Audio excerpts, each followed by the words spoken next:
ஒரு டிசிப்ளினோட வாழ்கிறவனோட வாழ்க்கையை நீங்கள் எடுத்துக்கோங்க. எப்படி வேணாலும் வாழ்ந்துட்டு எப்படி வேணாலும் செத்து போகிறவனோட வாழ்க்கையை எடுத்துக்கோங்க. 2 பேரும் செத்து போயிட்டாங்கன்னா அவங்களுக்கு எல்லாமே முடிஞ்சிருச்சுன்னு அர்த்தமா? எப்போ இரிட்டேஷனும் ஜெலஸும் வந்துடுதோ உங்களால் சத்தியத்தை பார்க்க முடியாது. பிரிஞ்சிருந்தாதான் உண்மைத்தன்மையை பார்க்க முடியும். உங்கள் வாழ்க்கையை கொண்டு போய் அடமான வைக்கிறீங்க இன்னொரு ஆள்கிட்ட. எதுக்காக? இந்த உடல் தேவைன்ற இந்த சந்தோஷத்துக்காக. நான் சொல்கிறது தான் கேட்கணும். என்னுடைய அனுபவம் தான் பெருசு. நான் தான் பெரியாள், நீங்கள்லாம் யாரும் பெரியாள் கிடையாது. நான் சொல்கிறது படி நீ வாழு அப்படின்னு சொல்லி அந்த உயிரை என்ன பண்ணுறீங்க? கண்ட்ரோல் பண்ண ட்ரை பண்ணுறீங்க. உங்கள் ஆசைகளை கொண்டு போய் உங்களது பிள்ளைங்க கிட்டேயோ, பொண்டாட்டி கிட்டேயோ, புருஷன்கிட்டயோ, சொந்தக்காரங்க கிட்டேயோ, நண்பன் கிட்டேயோ, ஆசிரியர்கிட்டயோ, மாணவர்கள்கிட்டயோ திணிக்க கூடாது. உலகம் எப்படி வேணாலும் போட்டும், எப்படி வேணாலும் வாழட்டும், எப்படி வேணாலும் அழியட்டும், நான் பாட்டுக்கு சுயநலமா இருந்துட்டு போறேன்னு நீங்க நினைக்கிற மாதிரியே நானும் நினைச்சா என்ன ஆகும்?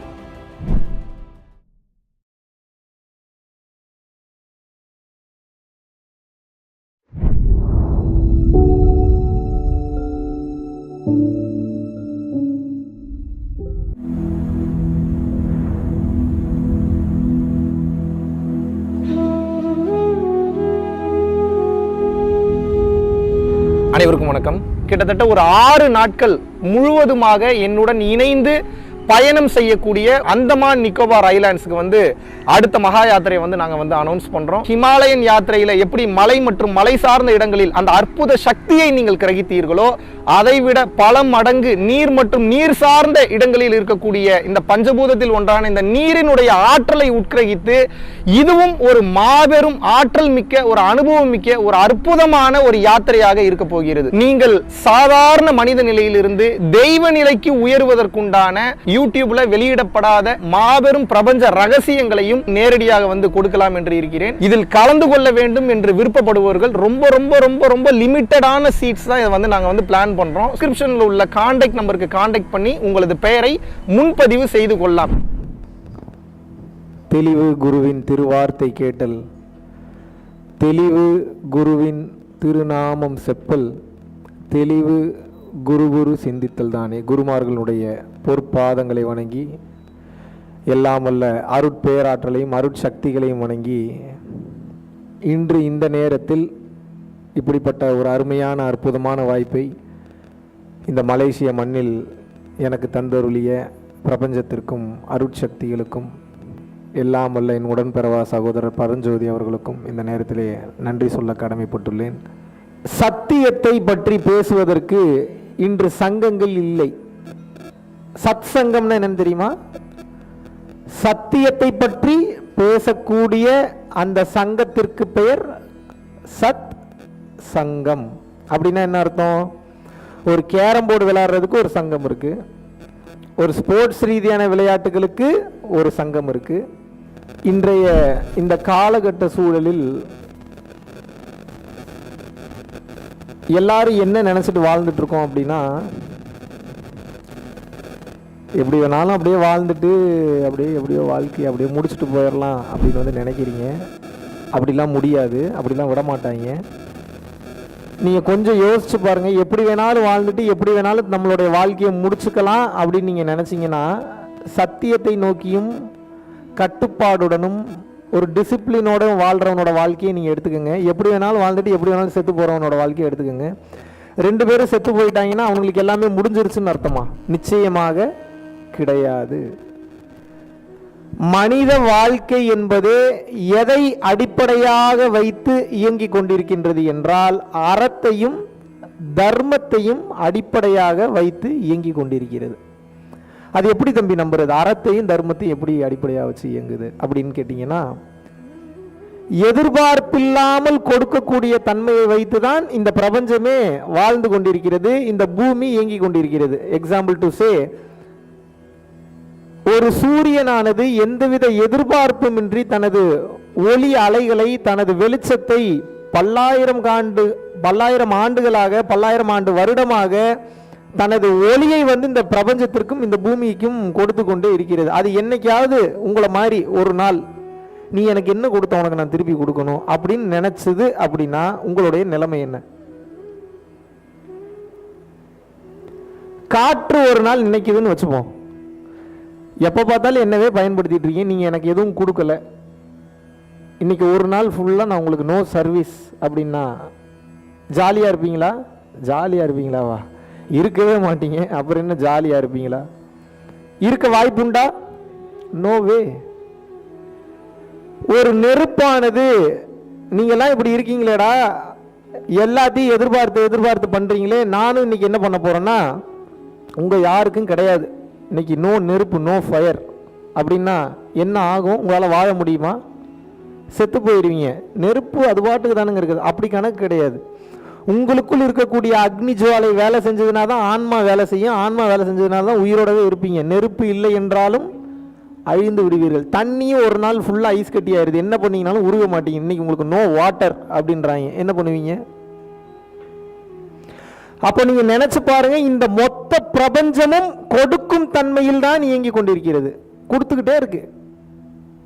காலையில் நீங்கள் 8 மணிக்கு எந்திரிக்கல அப்படின்னா நான் வரமாட்டேன்னு சூரிய பகவான் என்னைக்காவது சொல்லியிருக்காரா? நைட்டு 10 மணிக்குள்ளே நீ போய் தூங்கலை அப்படின்னா நானும் போய் மறைய மாட்டேன் அப்படின்னு சந்திர பகவான் என்னைக்காவது சொல்லியிருக்காரா? புதன், வெள்ளி, பூமி, செவ்வாய், வியாழன், சனி, யுரேனஸ், நெப்டியூன், புளூட்டோ, இந்த கிரகங்கள் எல்லாமே அதனுடைய வேலையை செய்துட்டு தான் இருக்கு. அது பாட்டுக்கு அது வேலையை பார்க்குது. ஆனால் மனுஷன் மட்டும்தான் என்ன பண்ணுறான் அப்படின்னா, இவனுக்கு அதிக அறிவை கொடுத்ததன் நோக்கத்தை புரிந்து கொள்ளாமல், அதிக அறிவு இருப்பதனுடைய காரணத்தை புரிந்து கொள்ளாமல் இந்த ஆக்க சக்தியை அழிவிற்காக பயன்படுத்தி கொண்டிருக்கின்றான். யாரோட அழிவுக்காக பயன்படுத்துறான்? இவன் அழிவுக்கும் பயன்படுத்துறான். போதா குறைக்கு அவனை சுற்றி இருக்கக்கூடிய சொந்தக்காரங்க, பந்தக்காரங்க, பக்கத்து வீட்டுக்காரன், ஃபெலோ ஹியூமன் பீயிங்ஸ், மற்ற உயிரினங்கள் அதோட அழிவிற்கும் காரணமாக இருக்கின்றான். Yes or no?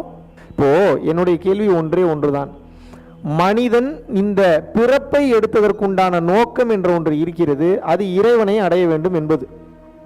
ஆனா இந்த வாழ்க்கையை வாழவே இல்லையே. எப்போ இந்த மனுஷன் இந்த வாழ்க்கையை வாழ போறான்? எப்போ சந்தோஷமா வாழ போறான்? எப்போ நான் சந்தோஷமா தானுங்க இருக்கேன் அப்படின்னு நீங்க சொன்னீங்கன்னா பொய் சொல்றீங்கன்னு அர்த்தம். நான் ஏத்துக்க மாட்டேன். அவங்க நீங்க ஊரை ஏமாத்தலாம். உங்க பொண்டாட்டியை கல்யாணம் பண்ணி, உங்க புருஷனை கல்யாணம் பண்ணி சந்தோஷமா குழந்தை குட்டியோட நீங்க ரெஸ்டாரண்ட் வந்துட்டு போற மாதிரி நீங்க ஊரை ஏமாத்தலாம். உங்க மனசாட்சிக்கு தெரியுமா தெரியாதா நீங்க சந்தோஷமா இருக்கீங்களா இல்லையான்னு? Yes or no? வீட்டில் சண்டை வரதெல்லாம் சந்தோஷம் தானுங்க, அதெல்லாம் எப்படிங்க பெரிய சண்டையாக எடுத்துக்க முடியும் அப்படின்னு வந்து கேட்டிங்கன்னா, சண்டை வருவது பெரிய விஷயம் இல்லை. ஆனால் அந்த சண்டையினுடைய பாதிப்பும் வலியும் வேதனையும் ஒரு மனிதனை பாழாக்குதா இல்லையா? இவ்வளவுதான் என் கேள்வி. குடும்பத்தில் ஏன் இவ்வளவு பிரச்சனைகள்? இன்னைக்கு நம்ம குடும்பத்தை பற்றி தான் மெயினாக பார்க்க போகிறோம். இப்போ நான் பிரபஞ்சத்தோட சயின்ஸ் இதெல்லாம் பேசணும்னா அடிக்கடி அதை தான் பேசிகிட்டு இருக்கோம். முதல்ல பிரபஞ்சத்துக்கு போகிறதுக்கு முன்னாடி முதல்ல குடும்பத்திலேருந்து ஆரம்பித்து அப்புறம் பிரபஞ்சத்துக்கு போனால் உங்களுக்கு புரியும். எல்லாமே ஒன்றோடு ஒன்று தொடர்புடையது. இந்த உலகத்தில் ஒன்றுடன் ஒன்று அனைத்தும் தொடர்புடையது. ஆனால் தொடர்புடையதை பற்றி நமக்கு தெரிவது கிடையாது. குடும்பத்துக்கு ஞானத்துக்கு என்ன சம்பந்தம் இருக்கு? இருக்கு. காட்டுக்கு ஞானத்துக்கு என்னங்க சம்மந்தம் இருக்கு? இருக்கு. வானத்துக்கு ஞானத்துக்கு என்னங்க சம்மந்தம் இருக்கு? இருக்கு. பொண்டாட்டிக்கு ஞானத்துக்கு என்னங்க சம்மந்தம் இருக்கு? இருக்கு. பிள்ளைங்களுக்கு ஞானத்துக்குமாங்க சம்மந்தம் இருக்கு? இருக்கு. ஆக மொத்தம் ஒன்றுடன் ஒன்று அனைத்தும் தொடர்புடையது. இது எப்படி அப்படின்னு வந்து கேட்டிங்கன்னா, கிராப்ல இருந்து ஒரு பார்சல் வருது, அந்த பார்சலில் ஒரு ஃபுட்டு வருது, அதை ரிசீவ் பண்ண மறந்துட்டீங்க, ஒரு 10 நிமிஷம் டிலே ஆயிடுச்சு, மேலே இருக்கிற செயற்கைக்கோள் வெடிக்குதுங்கிறேன். ஏண்டா டேய், கீழே கிராப் ஃபுட்டை ரிசீவ் பண்ணுறதுக்கு மேலே செயற்கைக்கோள் வெடிக்கிறதுக்கு என்ன சம்மந்தம் இருக்குது? நம்புற மாதிரி இருக்கா? கிராபில் ஃபுட்டை ஆர்டர் பண்ணுறீங்க, உங்கள் வீட்டுக்கு வருது, 10 நிமிஷம் ஃபோன் கால் எடுக்கலை நீங்கள், 10 நிமிஷம் கழித்து போய் அந்த ஃபுட்டை ரிசீவ் பண்ணுறீங்க. இதனால என்ன ஆச்சுன்னா மேலே இருக்கக்கூடிய செயற்கைக்கோள் வெடிச்சிருச்சுன்னு நான் சொல்கிறேன். நீங்கள் என்ன சொல்கிறீங்க? மென்டல் மாதிரி இருக்குல்ல என்னைய பார்த்தா? ஏதாவது சரியான ஆள்கிட்ட தான் பேசுகிறோமா இல்லை மென்டல் கிட்ட இது உட்காந்து பாடம் எடுத்துக்கிட்டு இருக்கோமா? ஒன்றும் புரியலையே தோணும் உங்களுக்கு. இதுக்கும் அதுக்கும் என்ன சம்பந்தம்? இப்போ சொன்னால் புரியும் பாருங்க உங்களுக்கு. நம்புற மாதிரியே இருக்காது. கிராப்ல ஃபுட்டு வருது, ஃபோன் பண்ணி பார்க்குறாரு, நீங்கள் எடுக்கலை, அவருக்கு ஆல்ரெடி டென்ஷன், பிபி, ப்ரெஷர் இருக்குது. ஒரு கட்டத்தில் என்ன ஆகுதுன்னா ரொம்ப டென்ஷன் ஆகிடுது. இவ்வளோ நேரம் அடிச்சு எடுக்கலையே, அடுத்து வேறு எனக்கு வேறு ஒரு ஆர்டர் இருக்கேன்னு சொல்லி அவர் என்ன பண்ணுறாருன்னா 10 நிமிஷம் டிலே ஆகி வரீங்க, வேகமாக உங்கள்கிட்ட கொடுத்துட்டு கீழே ஓடும்போது கால் தடுக்கி விட்டு கீழே விழுந்து ரோல் ஆகி நடு ரோட்டில் போய் விழுகிறார். நடு ரோட்டில் போய் நின்னோடனே வேக வேகமாக ஒரு கார் வருது, அவரை பார்க்காம அவர் தலையில் ஏற்றுது. அவர் தலையில் ஏற்றின உடனே அவருடைய உயிர் போகுது. அவருடைய உயிர் போனதை பார்த்தோன்னே இந்த காரில் வந்தவன் இப்படி ஏற்றிட்டானேன்னு சொல்லி போலீஸ்காரன் இவனை அரெஸ்ட் பண்ணி கூட்டிகிட்டு போகிறாங்க. கூட்டிகிட்டு போனால் அப்போ தான் தெரியுது, அரெஸ்ட் பண்ணி கூட்டிகிட்டு போனாலும் சாதாரண ஆள் கிடையாது, இஸ்ரோவில் இருக்கக்கூடிய பெரிய சயின்டிஸ்ட் அவர். இவர் எதுக்கு வேகமாக போயிட்டு இருக்காரு வந்து பார்த்தீங்கன்னா 12 மணிக்கு ஃப்ளைட்டு பிடிக்கணும். ஃப்ளைட்டு பிடிச்சாதான் ஸ்ரீஹரிகோட்டாக்கு போக முடியும். ஸ்ரீஹரிகோட்டாக்கு போனால் அங்கே முக்கியமான சில ஆளுங்களுக்கு இம்பார்ட்டன்ட் மீட்டிங்கு டிஸ்கஷன் கொடுக்குறக்காக போகிறார். ஏன்னா இந்த 15 நிமிஷத்தில் அந்த டைமில் இருந்து செயற்கைக்கோள் மேலே போக போகுது. இவர் அரெஸ்ட் பண்ணி உள்ளே வச்சுருக்காங்க, ரிமாண்ட் பண்ணியிருக்காங்க. இவர் இங்கேருந்து இங்கே தகவல் கொடுக்க முடியல, புது ஊருக்கு வந்திருக்கிறாரு, கரெக்டான டைமுக்கு போக முடியல. அங்கே ஸ்ரீஹரிகோட்டாவில் ராக்கெட் லான்ச் ஆகுது, இன்ஸ்ட்ரக்ஷன் பண்ணுறதுக்கு ஆள் இல்லை. இவருக்கு அடுத்த விஞ்ஞானிகள் தான் ஆப்ரேட் பண்ணுறானுங்க. மேலே போக போக செயற்கைக்கோள் வெடிச்சிருச்சு. ஏன்னா தப்பான இன்ஸ்ட்ரக்ஷன். இப்போ சொல்லுங்கள், இப்போ ஃபுட்டு ஆர்டர் பண்ணது டிலே ஆனதுனால இப்போ செயற்கைக்கோள் வெடிச்சிருச்சுன்றேன். நீங்கள் வந்து சரியான டைமில் பிக்கப் பண்ணல அந்த ஃபுட்டை, அதனால செயற்கைக்கோள் வெடிச்சிருச்சு. இப்போ நம்புற மாதிரி இருக்கா, நம்புற மாதிரி இல்லையா? இப்போ என் கேள்வி என்ன, இதெல்லாம் கதைக்கு தானே தம்பி நல்லா இருக்கும், நேரில் எல்லாம் இப்படி நடக்குமா? இப்போ என் கேள்வி அடுத்து என்னன்னா, இப்படி நடக்கிறதுக்கு வாய்ப்பு இருக்கா இல்லையா? வாய்ப்பு இருக்கா இல்லையா? இப்போ அடுத்த கேள்வி என்னோடது, இத்தனை நடக்கிறதுக்கு வாய்ப்பு இருக்கே. இப்போ அடுத்த கேள்வி கேட்குறேன், உங்கள் பொண்டாட்டிக்கு ஞானத்துக்கு சம்மந்தம் இருக்காதா? உங்கள் புருஷனுக்கும் ஞானத்துக்கு சம்மந்தம் இருக்காதா? உங்கள் பிள்ளைக்கும் ஞானத்துக்கு சம்மந்தம் இருக்காதா? நீங்கள் வளர்க்குற நாய்க்கும் ஞானத்துக்கு சம்மந்தம், நமக்கு தெரியல அவ்வளோதான்.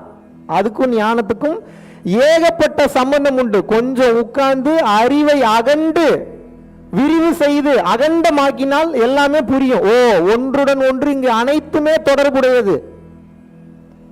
ஃப்ளைட்டு வெடிக்கிறது, ஃப்ளைட்டு லேட் ஆகிறது, கார் வர்றது, கார் போகிறது, டூ வீலர் வர்றது, டூ வீலர் போகிறது, ஃபுட்டு சாப்பிட்றது, அதனால வர்ற நோய், இங்கே எதுவுமே காரண காரியமின்றி நடப்பது இல்லை.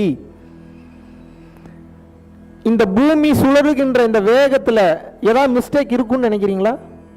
இருக்குமா? பூமி தன்னைத்தானே சுற்றி கொண்டு சூரியனையும் சுற்றி வருது. இதில் ஏதாவது மிஸ்டேக் இருக்குமா? இருக்குமாங்க? எப்படிங்க இறைவனோட கிரியேஷன்ல எப்படிங்க மிஸ்டேக் இருக்கும்? இப்போ சொல்லுங்க, மிஸ்டேக் இருக்குமா இருக்காதா? வாய்ப்பே கிடையாது. எப்படி மிஸ்டேக் இருக்கும்? 200% கனெக்ஷன் இருக்கு, கரெக்டா நடக்கும். காற்று வீசுவதில், நெருப்பு வருவதில், ஆகாயம் செயல்படுவதில், இறைவனின் படைப்பில் ஏதாவது மிஸ்டேக் இருக்குமா? அப்ப எல்லாம் கரெக்டா செயல்படுது. பிரச்சனை இப்ப யார்கிட்ட இருக்கு? பிரச்சனை இப்ப யார்கிட்ட இருக்கு? ஏன் பிரச்சனை மனுஷன்ட்ட இருக்கு? இந்த பிரபஞ்சம் ஒரு கண்ணோட்டத்தில் செயல்பட்டு கொண்டிருக்கின்றது, இந்த பூமி வேற ஒரு திசையில் செயல்பட்டு கொண்டிருக்கின்றது. ஆனால் தெளிவாக புரிந்து கொள்ள வேண்டும், நீங்கள் அதை பற்றிய தெளிவு, அதை பற்றிய ஞானம் உங்களுக்கு இல்லை. தெரிந்து கொள்ள வேண்டியதை விட்டுட்டு தெரிஞ்சுக்க வேணான்ற எல்லாத்தையும் தெரிஞ்சு வச்சிருக்கீங்க. இப்போ என்ன, குத்துது, கொடையுது, வலிக்குது, கஷ்டமா இருக்கு, எப்படி வாழ்றதுன்னு தெரியல. யாரை பார்த்தாலும் கோவம் வருது. அம்மாக்கும் பிள்ளைக்கும் பெரிய பிரச்சனை, அம்மாக்கும் பிள்ளைக்கும் பெரிய அண்டர்ஸ்டாண்டிங் இல்லை, பொண்டாட்டிக்கும் புருஷனுக்கும் அண்டர்ஸ்டாண்டிங் இல்லை, குழந்தைங்களுக்கும் அம்மா அப்பாவுக்கும் அண்டர்ஸ்டாண்டிங் இல்லை, டீச்சருக்கு மாணவனுக்கு அண்டர்ஸ்டாண்டிங் இல்லை, ஒரு சில பேருக்கு இருந்தாலும் பல பேருக்கு இருக்கிறது இல்லை. இதெல்லாம் ஏன் நடக்குது அப்படின்னா நல்லா புரிஞ்சுங்க, எல்லா பிரச்சனைக்கும் காரணம் ஒரே காரணம் தான். ஏன் அப்படின்னா ஞானத்தை உங்களுக்கு யாரும் சொல்லி கொடுக்கவில்லை. இந்த உலகத்தில் உள்ள அனைத்து பிரச்சனைகளுக்கும் மாபெரும் தீர்வு என்னவென்று கேட்டீர்கள் என்றால் ஞானம் மட்டும்தான். ஞானம் ஒன்று மட்டும்தான் உங்களுடைய அனைத்து பிரச்சனைகளிலிருந்தும் உங்களை விடுவிக்கும். ஞானம் ஒன்று உங்களை அனைத்து பிரச்சனைகளிலிருந்தும் பாதுகாக்கும். ஞானம் மட்டும்தான் உங்களை இறைவனிடமும் கொண்டு செல்லும். ஆக மொத்தம் ஞானம் இல்லை என்றால் நாம் அனைவரும் கேனமாக மாறிவிடுவோம். இதை புரிஞ்சுக்கிட்டீங்க அப்படின்னா வாழ்க்கை சிறப்பாக இருக்கும்.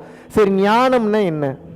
கொஞ்சம் வெளிப்படையாக பேசலாமா? இன்னைக்கு பேசலாமா? மறைச்சு வச்சே பேசட்டுமா? நீ என்னைக்கு மறைச்சு வச்சு பேசியிருக்க, இன்னைக்கு வெளிப்படையாக பேசுறதுக்கு பேசி தொலை அப்படின்னு நீங்கள் பார்க்குறது தெரியுது. சரி, கொஞ்சம் வெளிப்படையாக பேசுவேன், யாரும் தவறாக எடுத்துக்க வேண்டாம். ஏன்னா ஞானத்தை பற்றி தெரிஞ்சுக்கணும்னா you have to be in the mode of very transparency.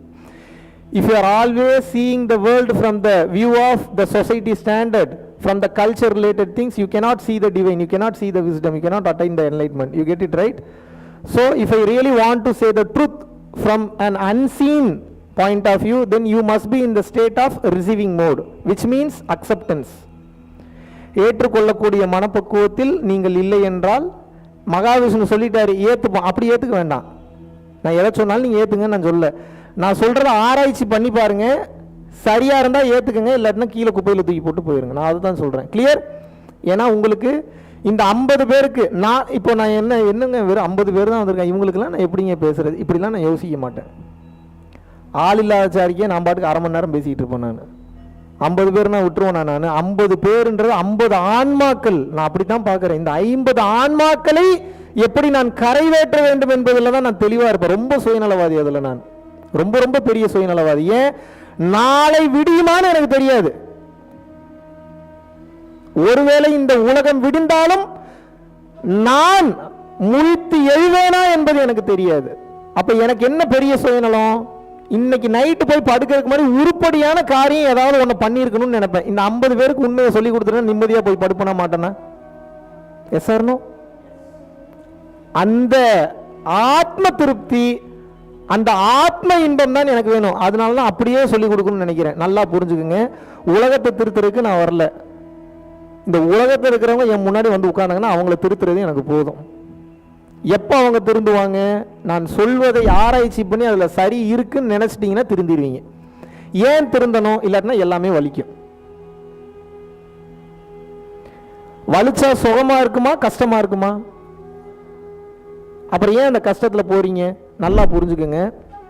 நம்ம வாழக்கூடிய தமிழ் கலாச்சாரமோ ஆங்கில கலாச்சாரமோ எல்லாமே எதற்காக கட்டமைக்கப்பட்டது என்றால், நம்ம வசதிக்கு நம்ம சுக துக்கங்களுக்காக உருவாக்கப்பட்டது. இதற்கு பேர் தான் கலாச்சாரம். கலாச்சாரம் அப்ப தப்பா? அப்படி கிடையாது. கலாச்சாரம் சரிதான். யாருக்கு சரி? வாழ்க்கையை வாழ தெரியாதவனுக்கு சரி.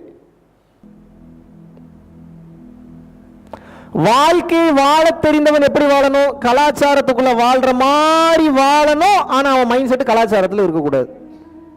ஏன்? ஞானம் உள்தன்மையை சார்ந்தது.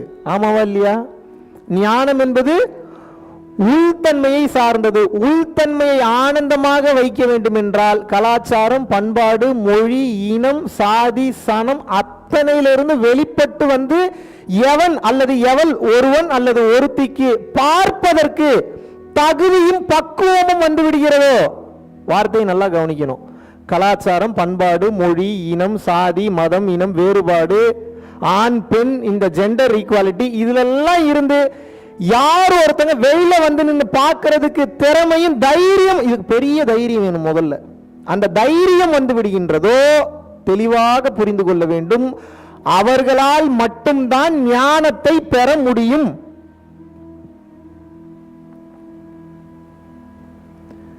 இல்லைன்னா 100% உங்களால ஞானத்தை பார்க்க முடியாது. ஏங்க, என்னுடைய சிம்பிளான கேள்வி என்னன்னா, நல்லா புரிஞ்சுக்குங்க.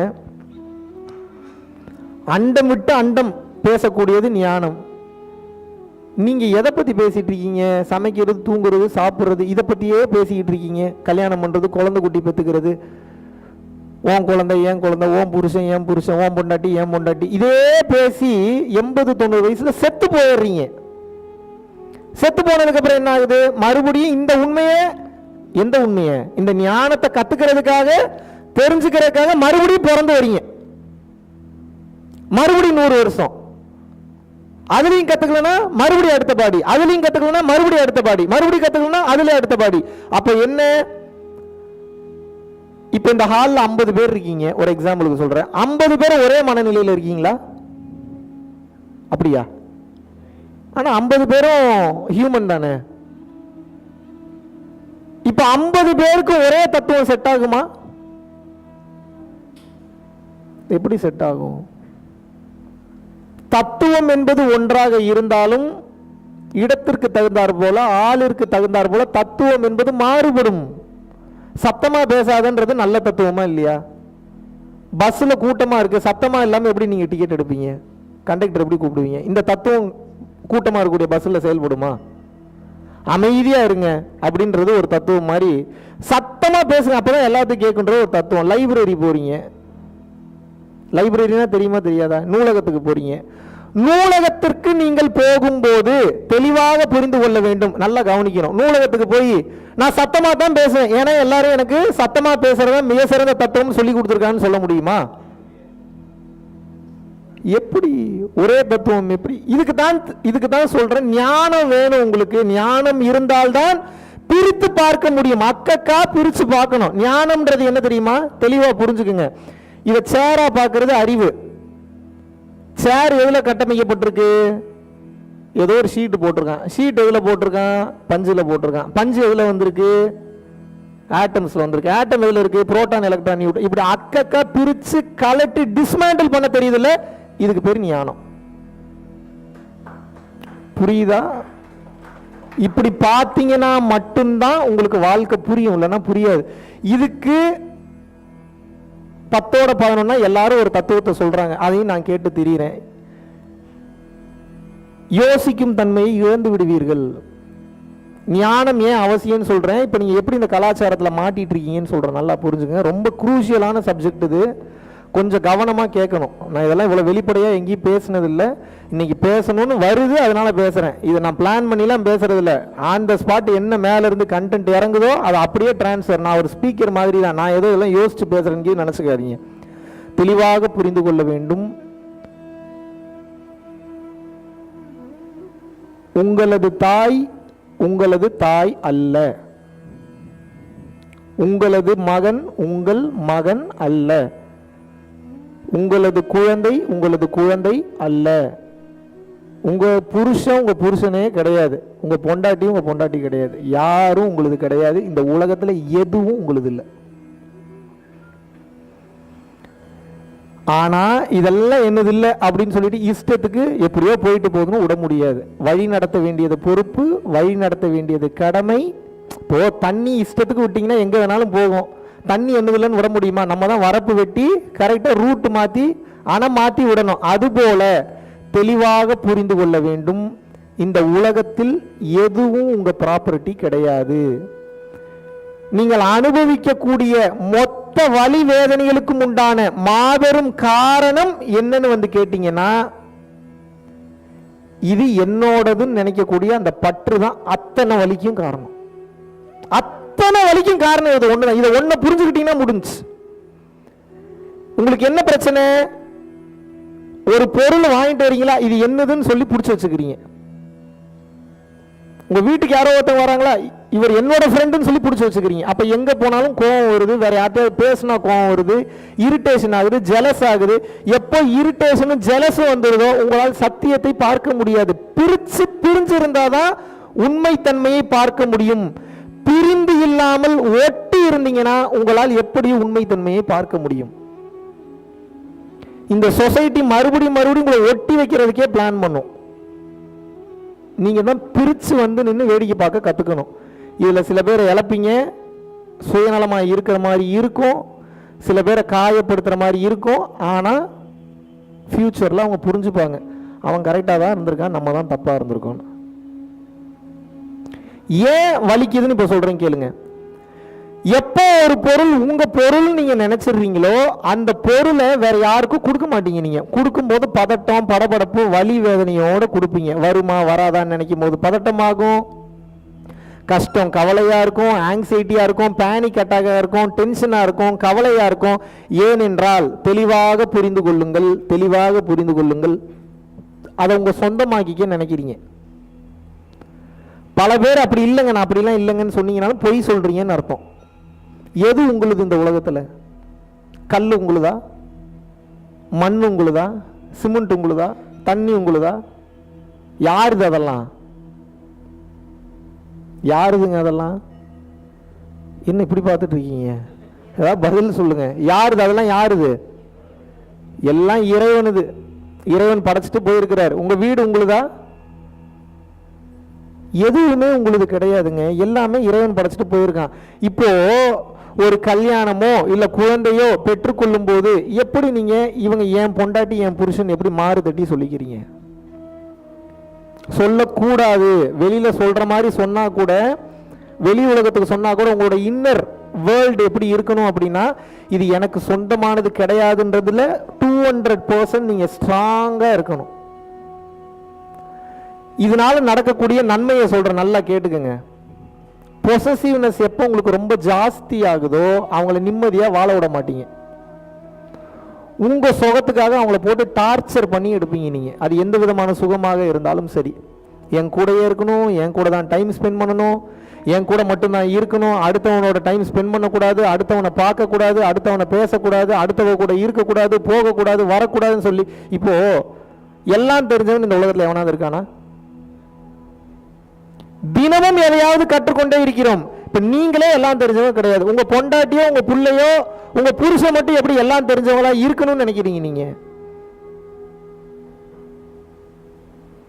எப்போ ஒரு மனிதன் ஞானியாகிறான்? எப்போது ஒரு மனிதன் என்பவன் அதிக தவறுகளை செய்து அதில் அனுபவத்தை கற்றுக்கொள்கின்றானோ அப்போதுதான் அவன் ஞானியாக மாறுகின்றான். தவறுகள் செய்ய செய்யதான் அவனுக்கு அனுபவம் பிறக்கும். ட்ரையல் அண்ட் எரர் தான் life. Trial and error, trial and error, trial and error, trial and error. இப்ப புரிஞ்சிடும் அவனுக்கு லைஃப்னா என்னன்னு. தப்பே பண்ண விட மாட்டீங்களே ஒருத்தனை. எப்படி அது எப்படி இந்த உலகத்தில் எப்படி நடக்கும் எனக்கு புரியலையே. தவறே பண்ணாம ஒருத்தர் எப்படி கத்துக்க முடியும் லைஃப்ல? ஒரு தப்பு பண்ணணும் வெறுத்து ஒதுக்கிறீங்களே, பக்கத்திலேயே வராதன்னு. இது எப்படி எனக்கு புரியலையே. உண்மையான புத்திசாலி, உண்மையான தெளிவு பெற்றவன், உண்மையான ஞானி எப்படி இருப்பான் அப்படின்னா, தவறு என்பது சகஜமானது, அந்த தவறை செய்து கொண்டால்தான் அதிலிருந்து எதையாவது கற்றுக்கொள்ள முடியும். தெளிவு பெற்ற உச்சகட்ட ஞானிகளே தவறு பண்ணியிருக்காங்க. தெரியுமா தெரியாதா உங்களுக்கு? அகத்தியர் எவ்வளவு பெரிய ஆளு, அண்டம் விட்டு அண்டம் போயிட்டு வருவார், அரை வினாடியில் போயிட்டு வருவார். நிறைய தப்பு பண்ணிட்டா அதெல்லாம் ஃபாலோ பண்ணாங்க, இதை ஃபாலோ பண்ணுங்கிறார். யாரு யாரு? அத்தனை தீட்சையை கொடுத்து அத்தனை தீட்சையும் வேண்டாம் இப்பெல்லாம் ஃபாலோ பண்ண, அந்தரங்க தீட்சையும் கடைசியில் ஒன்று கொடுக்குறேன், இது எல்லாத்துலேயும் கவர் ஆயிரும், அதெல்லாம் விட்டுருங்கிறார். யாரு யாரு யாருங்க? அவரை கும்பிட்டு இருக்கோம் இன்னைக்கு நம்ம. அகத்தியர் மாதிரி உயர்ந்த கட்ட மகான், அவரே மிஸ்டேக் பண்ணி தான் கத்துக்கிறாரு. வள்ளலார் எப்படிப்பட்டால் அவர் என்ன பண்றாரு? 5 திருமுறைகளை முதல் 5 திருமுறைகளை எழுதிவிட்டு அதுக்கப்புறம் அதெல்லாம் குழி தோண்டி போச்சிருங்கன்றார் வேலாயுத முதலியார்கிட்ட. அதெல்லாம் வேண்டாம், அதுல ஒன்றும் இல்லை, தெரியாம எழுதிட்டேன், 6வது திருமுறையிலிருந்து ஃபாலோ பண்ணுங்கிறார். யாரு யாரு? மறுபடியும் சொல்லணும், யாரு? பெரிய பெரிய ஆட்களே தவறு பண்ணி தண்ணி குடிச்சுதான் கத்துறேன். நம்ம எல்லாம் எந்த மூளைக்கு? இதனாலதான் நான் பெரிய ஆளாவே காமிச்சுக்கிறது. ஏன் அப்படின்னா, எங்கேயாவது ஏதாவது செருப்படி வாங்குவோம், மிதி வாங்குவோம், எங்கேயாவது தப்பு பண்ணுவோம். நம்ம பெரிய இவன் மாதிரி நம்மளை காமிச்சிட்டு மானம் கட்டு மரியாதை கட்டு போறதுக்கு நானே மானம் கட்ட வந்தாட்டானா முடிஞ்சு போச்சு. இப்போ உங்களுக்கு என்ன பிரச்சனைனா, உங்க புருஷன்கிட்டயோ உங்க பொண்டாட்டி கிட்டயோ நான் மிக சிறந்த ஹீரோன்னு ப்ரொஜெக்ட் பண்ணிடுறீங்க. அவங்கள கரெக்ட் பண்றதுக்காக கரெக்ட் ஆயிடுறாங்க. அப்புறம் தான் வண்டவாளம் தண்டவாளம் ஏறிடுது. நீங்க எதை காமிச்சிங்களோ அந்த மாதிரி மெட்டீரியல்ல நீங்க இல்லை. அப்ப வெறுப்புணர்வு வந்துருது அவங்களுக்கு உங்களை பார்க்க. ஏன்னா நீங்க காமிச்சது வேற இல்ல. கான்சியஸ்ல உட்கார்ந்தா கூட வெளியே எடுத்துடலாம், சப்கான்சியஸ்ல போய் உட்கார்ந்துருச்சு, நீங்க முடிஞ்சு, அவ்வளவுதான், க்ளோஸ், உங்க கதை முடிய போகுதுன்னு அர்த்தம். அப்படின்னா என்ன அர்த்தம்? அதை எப்படி வெளியில எடுக்கிறதுன்னு தெரியாது. இந்த டேட்டா செயல்பட்டுக்கிட்டே இருக்கும். நான் உன்னை நல்லா பார்த்துக்கிறேன்னு என்னைக்காவது சொல்லிட்டீங்கன்னா, நாளை பின்ன பிரச்சனை வந்ததுன்னா சப்கான்சியஸ்ல இருந்து டேட்டா வெளியே வரும். நல்லா பார்த்துக்கல, என்னை ஏன் அடிக்கிற, என்னை ஏன் மிதிக்கிற, ஏன் பொய் சொல்ற, ஏன் அவளை பார்க்கற, ஏன் அவனை பார்க்கறேன், டேட்டா எங்க இருந்து வருது? சப்கான்சியஸ்ல இருந்து வருது. ஏன் சப்கான்சியஸ்ல இருந்து வருது? யார் உள்ள போட்டது? தப்பு இப்ப யாரு மேல இருக்கு? இப்ப இதெல்லாம் தெரியாமையே கல்யாணம் பண்ணிக்கிறீங்க. இப்ப கல்யாணத்துக்கு எகைன்ஸ்டான ஆளா கிடையாது, நானு கிடையாது. கல்யாணம் பண்றதுக்கு முன்னாடி இதெல்லாம் தெரிஞ்சுக்கிட்டு கல்யாணம் பண்ணணும்னு சொல்றேன். இப்போ இங்க இருந்து நீங்க கேஎல் போறீங்கன்னு வச்சுக்கோங்க, ரூட் தெரியணுமா தெரியக்கூடாதா உங்களுக்கு? கேஎல் போறதுக்கே ரூட் தெரியுது. ஒன்னா சேர்ந்து சாவ போறீங்க கடைசி வரைக்கும் கல்யாணம் பண்ணி. ஆமாவா இல்லையா? டிராவல் பண்ணி ஒன்னா போய் கடைசியில போய் எங்கேயோ முட்டிட்டு சாவ போறீங்க. கண்டிப்பா நடக்கத்தான் போகுது. இப்போ ஓரளவுக்கான இந்த பாதையை பத்தி தெரிஞ்சிருக்கணுமா தெரிஞ்சிருக்க கூடாதா? ஏன் திருமணத்துக்கு இவ்வளவு இம்பார்ட்டன்ஸ் கொடுத்து பேசுறேன்னா, முக்காவாசி பேர் இங்கதான் அவுட் ஆகுறீங்க. உங்க வாழ்க்கையை கொண்டு போய் அடமான வைக்கிறீங்க இன்னொரு ஆள்கிட்ட. எதுக்காக? இந்த உடல் தேவைன்ற இந்த சந்தோஷத்துக்காக, சொசைட்டி ஸ்டாண்டர்ட்ன்ற இந்த தேவைக்காக. எல்லாரும் என்ன ஒரு நினைப்பு அப்படின்னா, ஒரு சொசைட்டியில் ஒரு இடத்துக்கு ஒரு ஃபங்க்ஷனுக்கு போகும்போது அப்படி என் புருஷனோட அப்படி பிள்ளையோட போனால் தான் அப்படி ஒரு கெத்துன்னு நினைக்கிறீங்க. என்னைக்காவது நிம்மதியாக அப்படி போயிருக்கீங்களா நீங்கள்? பொண்டாட்டி புள்ள குழந்தைங்க அப்படி போகும்போது கிளம்பி வரும்போது அவ்வளோ சண்டை இருக்கும், டிராஃபிக்கில் அவ்வளோ சண்டை இருக்கும். சப்போஸ் சண்டையே இல்லைன்னா அமைதியாக வந்தாலும் ஒரு வெறுப்புணர்வு இருக்கும். வெளியில மட்டும் நடிக்கிறீங்க. இப்போ நீங்க என்ன பண்றீங்கன்னா பெரிய பாவம் பண்றீங்க. எப்படின்னு சொல்றீங்க கேளுங்க. உங்களை பார்த்து வெளியில இருக்கிறவன் இன்ஸ்பயர் ஆகிறான். ஓ இப்படிலாம் இருந்தா ஜாலியா இருப்பாங்க போல. எவ்வளவு பெரிய பொய்யான பிம்பத்தை காட்டுறீங்க நீங்க வெளியே. இப்போ இதை பார்த்து அவன் இன்ஸ்பயராக என்ன பண்ணுறான், ஓ கல்யாணம் பண்ண இப்படிலாம் ஜாலியாக இருக்கலாம் போல அப்படின்னு நினச்சி கல்யாணம் பண்ணிக்கிறான். உள்ளூர் மேட்ரு தெரிஞ்சால் உலகம் அழிஞ்சு போயிருமே, எவ்வளோ பிரச்சனை இருக்குன்றது தெரியாது, மாட்டிக்கிட்டு கடைசியில் முழிக்கிறது, கஷ்டத்தில் போய் மாட்டிக்கிறான். இப்போ பிரச்சனை என்னன்னா, கல்யாணம் பிரச்சனை இல்லை, கல்யாணத்தை பற்றிய புரிதல் இல்லாததான் பிரச்சனை.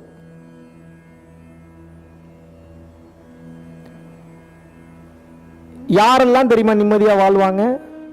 நல்லா புரிஞ்சுக்கணும். ஞானம் எதுக்கும் கட்டுப்படாதது. ஞானம் எதுக்கும் கட்டுப்படாது. ஞானத்துக்கு எண்டே கிடையாது, மாற்று கருத்தே கிடையாது. ஆனால் நம்ம வாழ்றது சொசைட்டியில் வாழ்கிறோம். அப்போ சொசைட்டிக்கு தகுந்த மாதிரி சில பல நெளிவு சுழிவுகளோடு வாழ்ந்து தான் ஆக வேண்டும். ஆனால் நம்ம மனசு எப்படி இருக்கணும், வலிக்கக்கூடாது. அப்படின்னா இவன் அல்லது இவள், இந்த குழந்தை அல்லது இந்த பொருள் எதுவும் என்னோடது கிடையாது அப்படின்றதுல ஆழமாக இருந்தால்தான் நீங்கள் ஞானம் பெற முடியும். சில பல பேர் உங்க கூட வாழும்போது, உங்க குழந்தைகள் உங்க கூட வாழும்போது உங்களை பார்த்து பயந்து போயிருப்பாங்க, சொல்ல மாட்டாங்க. உங்களோட சண்டை போட்டு எதிர்த்து பேசுற மாதிரி இருந்தாலும் அவங்களுக்குள்ள ஆழமா ஒரு பயம் இருக்கும். என்ன பயம் இருக்கும் அப்படின்னா, இப்படி இருக்கிறோம், நமக்கு ஒரு சில ஆசைகள்லாம் இருக்கு, ஊர் சுற்றணும்னு ஆசை இருக்கு, இங்கே போய் இதை பார்க்கணும்னு ஆசை இருக்கு, அங்கே போய் அதை பார்க்கணும்னு ஆசை இருக்கு, ஒரு கிளப்புக்கு போய் ஒரு டான்ஸ் ஆடணும்னு ஆசை இருக்கு. கேட்டால் திட்டிடுவாங்களோ, அடிச்சிருவாங்களோ, மிதிச்சிருவாங்களோ, இந்த பயத்தில் இருக்கும்போது நினச்சி பாருங்க. இப்போ நம்ம என்னென்ன சேட்டை பண்ணோம்னு நமக்கு தெரியும், தெரியுமா தெரியாதா? நமக்கு தெரியும், மற்றவங்களுக்கு தெரியும், நமக்கு தெரியுமா தெரியாதா? உங்கள் புள்ள மட்டும் அந்த இன்பத்தை அனுபவிக்க போகும்போது உங்களுக்கு எப்படி கோபம் வருது? அப்போ உங்களுடைய அடுத்த பதில் என்னவாக இருக்கும்? நாங்கள் எப்படி தெரியாமல் போனோமோ அவன் அப்படியே தெரியாமல் போயிட்டு வரட்டும். என்னங்க இப்போ என்னுடைய அடுத்த கேள்வி என்னன்னா, தெரியாமல் போயிட்டு வந்தா உங்களுக்கு நண்பனாக இருப்பானா உங்களுக்கு எதிரியாக மாறுவானா? அவன் நண்பனாக இருப்பானா எதிரியாக மாறுவானா? நேக்கு போக்கான ஆள் எப்படி இருக்கணும்?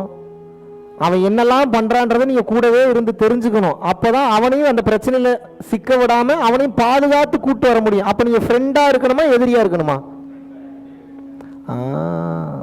இப்போ பிரச்சனை என்ன? நான் ஒரு அப்பா, நான் ஒரு ஸ்ட்ரிக்டான ஆள், நான் ஒரு அம்மா, நான் ஒரு ஸ்ட்ரிக்டான ஆள், நான் சொல்கிறதான் நீ கேட்கணும், நீ இப்படித்தான் இருக்கணும். பசங்கனாவே தப்பு பண்ணி தான் கற்றுப்பாங்க, அனுபவம் பண்ணி தான் கற்றுப்பாங்க. ஆனால் அவங்க தப்பு பண்ணுறது குழந்தையா போய் நிற்கக்கூடாது. அவங்களோட ஆசைகளுக்கு துணையாக நிற்க வேண்டும். அந்த ஆசை நல்ல ஆசையா கெட்ட ஆசையான்னு நீங்கள் கூட இருந்து கைட் பண்ணுற அளவுக்கு முதல்ல உங்களுக்கு பொறுமை இருக்கணும், பக்குவம் இருக்கணும், அதை வழி நடத்தக்கூடிய தெளிவும் ஞானமும் இருக்கணும். இத்தனை இருந்தால் தான் உங்கள் பிள்ளையவே வளர்க்க முடியும். இல்லாட்டினா நீங்கள் எப்படி இப்படி மனவேதனையில் கஷ்டப்பட்டுட்டு இருக்கீங்களோ அதே மாதிரி உங்கள் பிள்ளையும் கஷ்டப்படுவான். இதெல்லாம் யார் சொல்லி கொடுத்து வரும்? எந்த ஸ்கூல்லையும் கிடையாது. இந்த உலகத்தில் இருக்கக்கூடிய ஒரு ஸ்கூல், ஒரு யூனிவர்சிட்டியில கூட கிடையாது. எது கிடையாது? இந்த தெளிவும் இந்த ஞானமும் கிடையாது. இது எப்படி வரும், எப்போ வரும் சொல்லிடலாமா? $1 trillion சீக்ரெட் சொல்லிடலாமா, சொல்ல வேணாமா? ஈஸியாக கேட்குறீங்க. $1 trillion சீக்ரெட்டுன்ற சொல்லி கொடுன்றீங்க. ஈஸியாக எப்படி சொல்லித்தரது? எதை நம்பி சொல்லித்தரது? உங்களுக்கு அப்படியே பெரிய பெரிய மேட்டர்லாம் அப்படியே அசால்ட்டாக சொல்லிக்கிட்டு இருக்கேன். நீங்கள் தான் புரிஞ்சுக்க மாட்டீங்க. புரிஞ்சுக்கிட்டீங்கன்னா நல்லா இருப்பீங்க. சொல்லிடலாம்ல அந்த மேட்ரை. இது எப்போ வரும் இந்த பக்குவம் அப்படின்னு வந்து பார்த்தீங்கன்னா, நல்லா புரிஞ்சுங்க. அது என் பொருள் இல்லை, நானே என்னது கிடையாது. அது எப்படி என் பொருளாக இருக்கும்? அப்போ அது என் பொருள் இல்லை, அது ஒரு உயிர். அது எப்படி பார்க்கணும்? அது ஏதோ ஒரு உயிர், ஆனால் அது ஏன் உயிர் கிடையாது. அதுவும் ஒரு உயிர். அந்த உயிருக்கு ஏதோ ஒரு வேலை இருக்கு இங்கே வர்றதுக்கு, அதனால வந்திருக்குது. அதுக்கு நம்ம உடலை பயன்படுத்தி இருக்குது, நம்ம சுற்றுப்புறத்தை பயன்படுத்தி இருக்குது. அப்ப அந்த உயிரும் அதுக்கு தனி கர்மா இருக்கு, தனி ட்ராக் இருக்கு, தனி லைட் பிரிட்ஜ் இருக்கு. அது அதுல போனா தான் ரீச் ஆக முடியும். இதுக்கு நாம் போய் ஒன்றும் பண்ண முடியாது. நான் என்ன பண்ணோம்? உதவி செய்யலாம், உபத்திரம் செய்யக்கூடாதுன்னா அது அந்த ஆன்மாவானது அதனுடைய உச்சகட்ட நிலையான மெய்ஞான நிலையை அடைவதற்கு நான் எப்படி இருக்கணும் அப்படின்னா உதவிகரமாக இருக்க வேண்டும்னு பார்க்க ஆரம்பிச்சிட்டீங்கன்னா இந்த பிடிப்பு வராது உங்களுக்கு. இப்ப நடந்துகிட்டு இருக்கிறது என்ன கூத்து நடந்துகிட்டு இருக்குன்னா, அதை ஒரு உயிரா பார்க்க மாட்டீங்க. அதை எப்படி பார்க்குறீங்க அப்படின்னா, எப்படியோ வந்துருச்சு, நம்ம கிட்ட ஏதோ சேர்ந்து வாழ்ந்துகிட்டு இருக்கு, எப்படியோ கூட போய்கிட்டு இருக்கு, இது என் குடும்பத்தில் இருக்கிறனால இது என் ப்ராப்பர்ட்டின்னு நினைக்கிறீங்க. அப்போ அதை கண்ட்ரோல் பண்ண முயற்சி பண்றீங்க. நான் சொல்கிறது தான் கேட்கணும். என்னுடைய அனுபவம் தான் பெருசு. நான் தான் பெரியாள், நீங்கள்லாம் யாரும் பெரியாள் கிடையாது. நான் சொல்கிறது படி நீ வாழு அப்படின்னு சொல்லி அந்த உயிரை என்ன பண்ணுறீங்க? கண்ட்ரோல் பண்ண ட்ரை பண்ணுறீங்க. கண்ட்ரோல் பண்ணும்போது நல்லா புரிஞ்சுக்குங்க, ஒருத்தனை கண்ட்ரோல் பண்ணால் கண்ட்ரோலில் வைக்க முடியுமா? அன்பை காமிச்சா கண்ட்ரோலில் வைக்க முடியுமா? கண்ட்ரோல் பண்ணால் எத்தனை வருஷம் நீங்கள் கண்ட்ரோலில் வச்சிருவீங்க? நீங்கள் வாய்ப்பு இருக்கா? அது உங்க உயிரே இல்லைங்க. எப்படிங்க அது உங்க உயிர்ன்றதே இறைவனது. நீங்க எப்படியோ உங்க கர்மாவை கழிக்கிறதுக்கு வந்திருக்கீங்களா?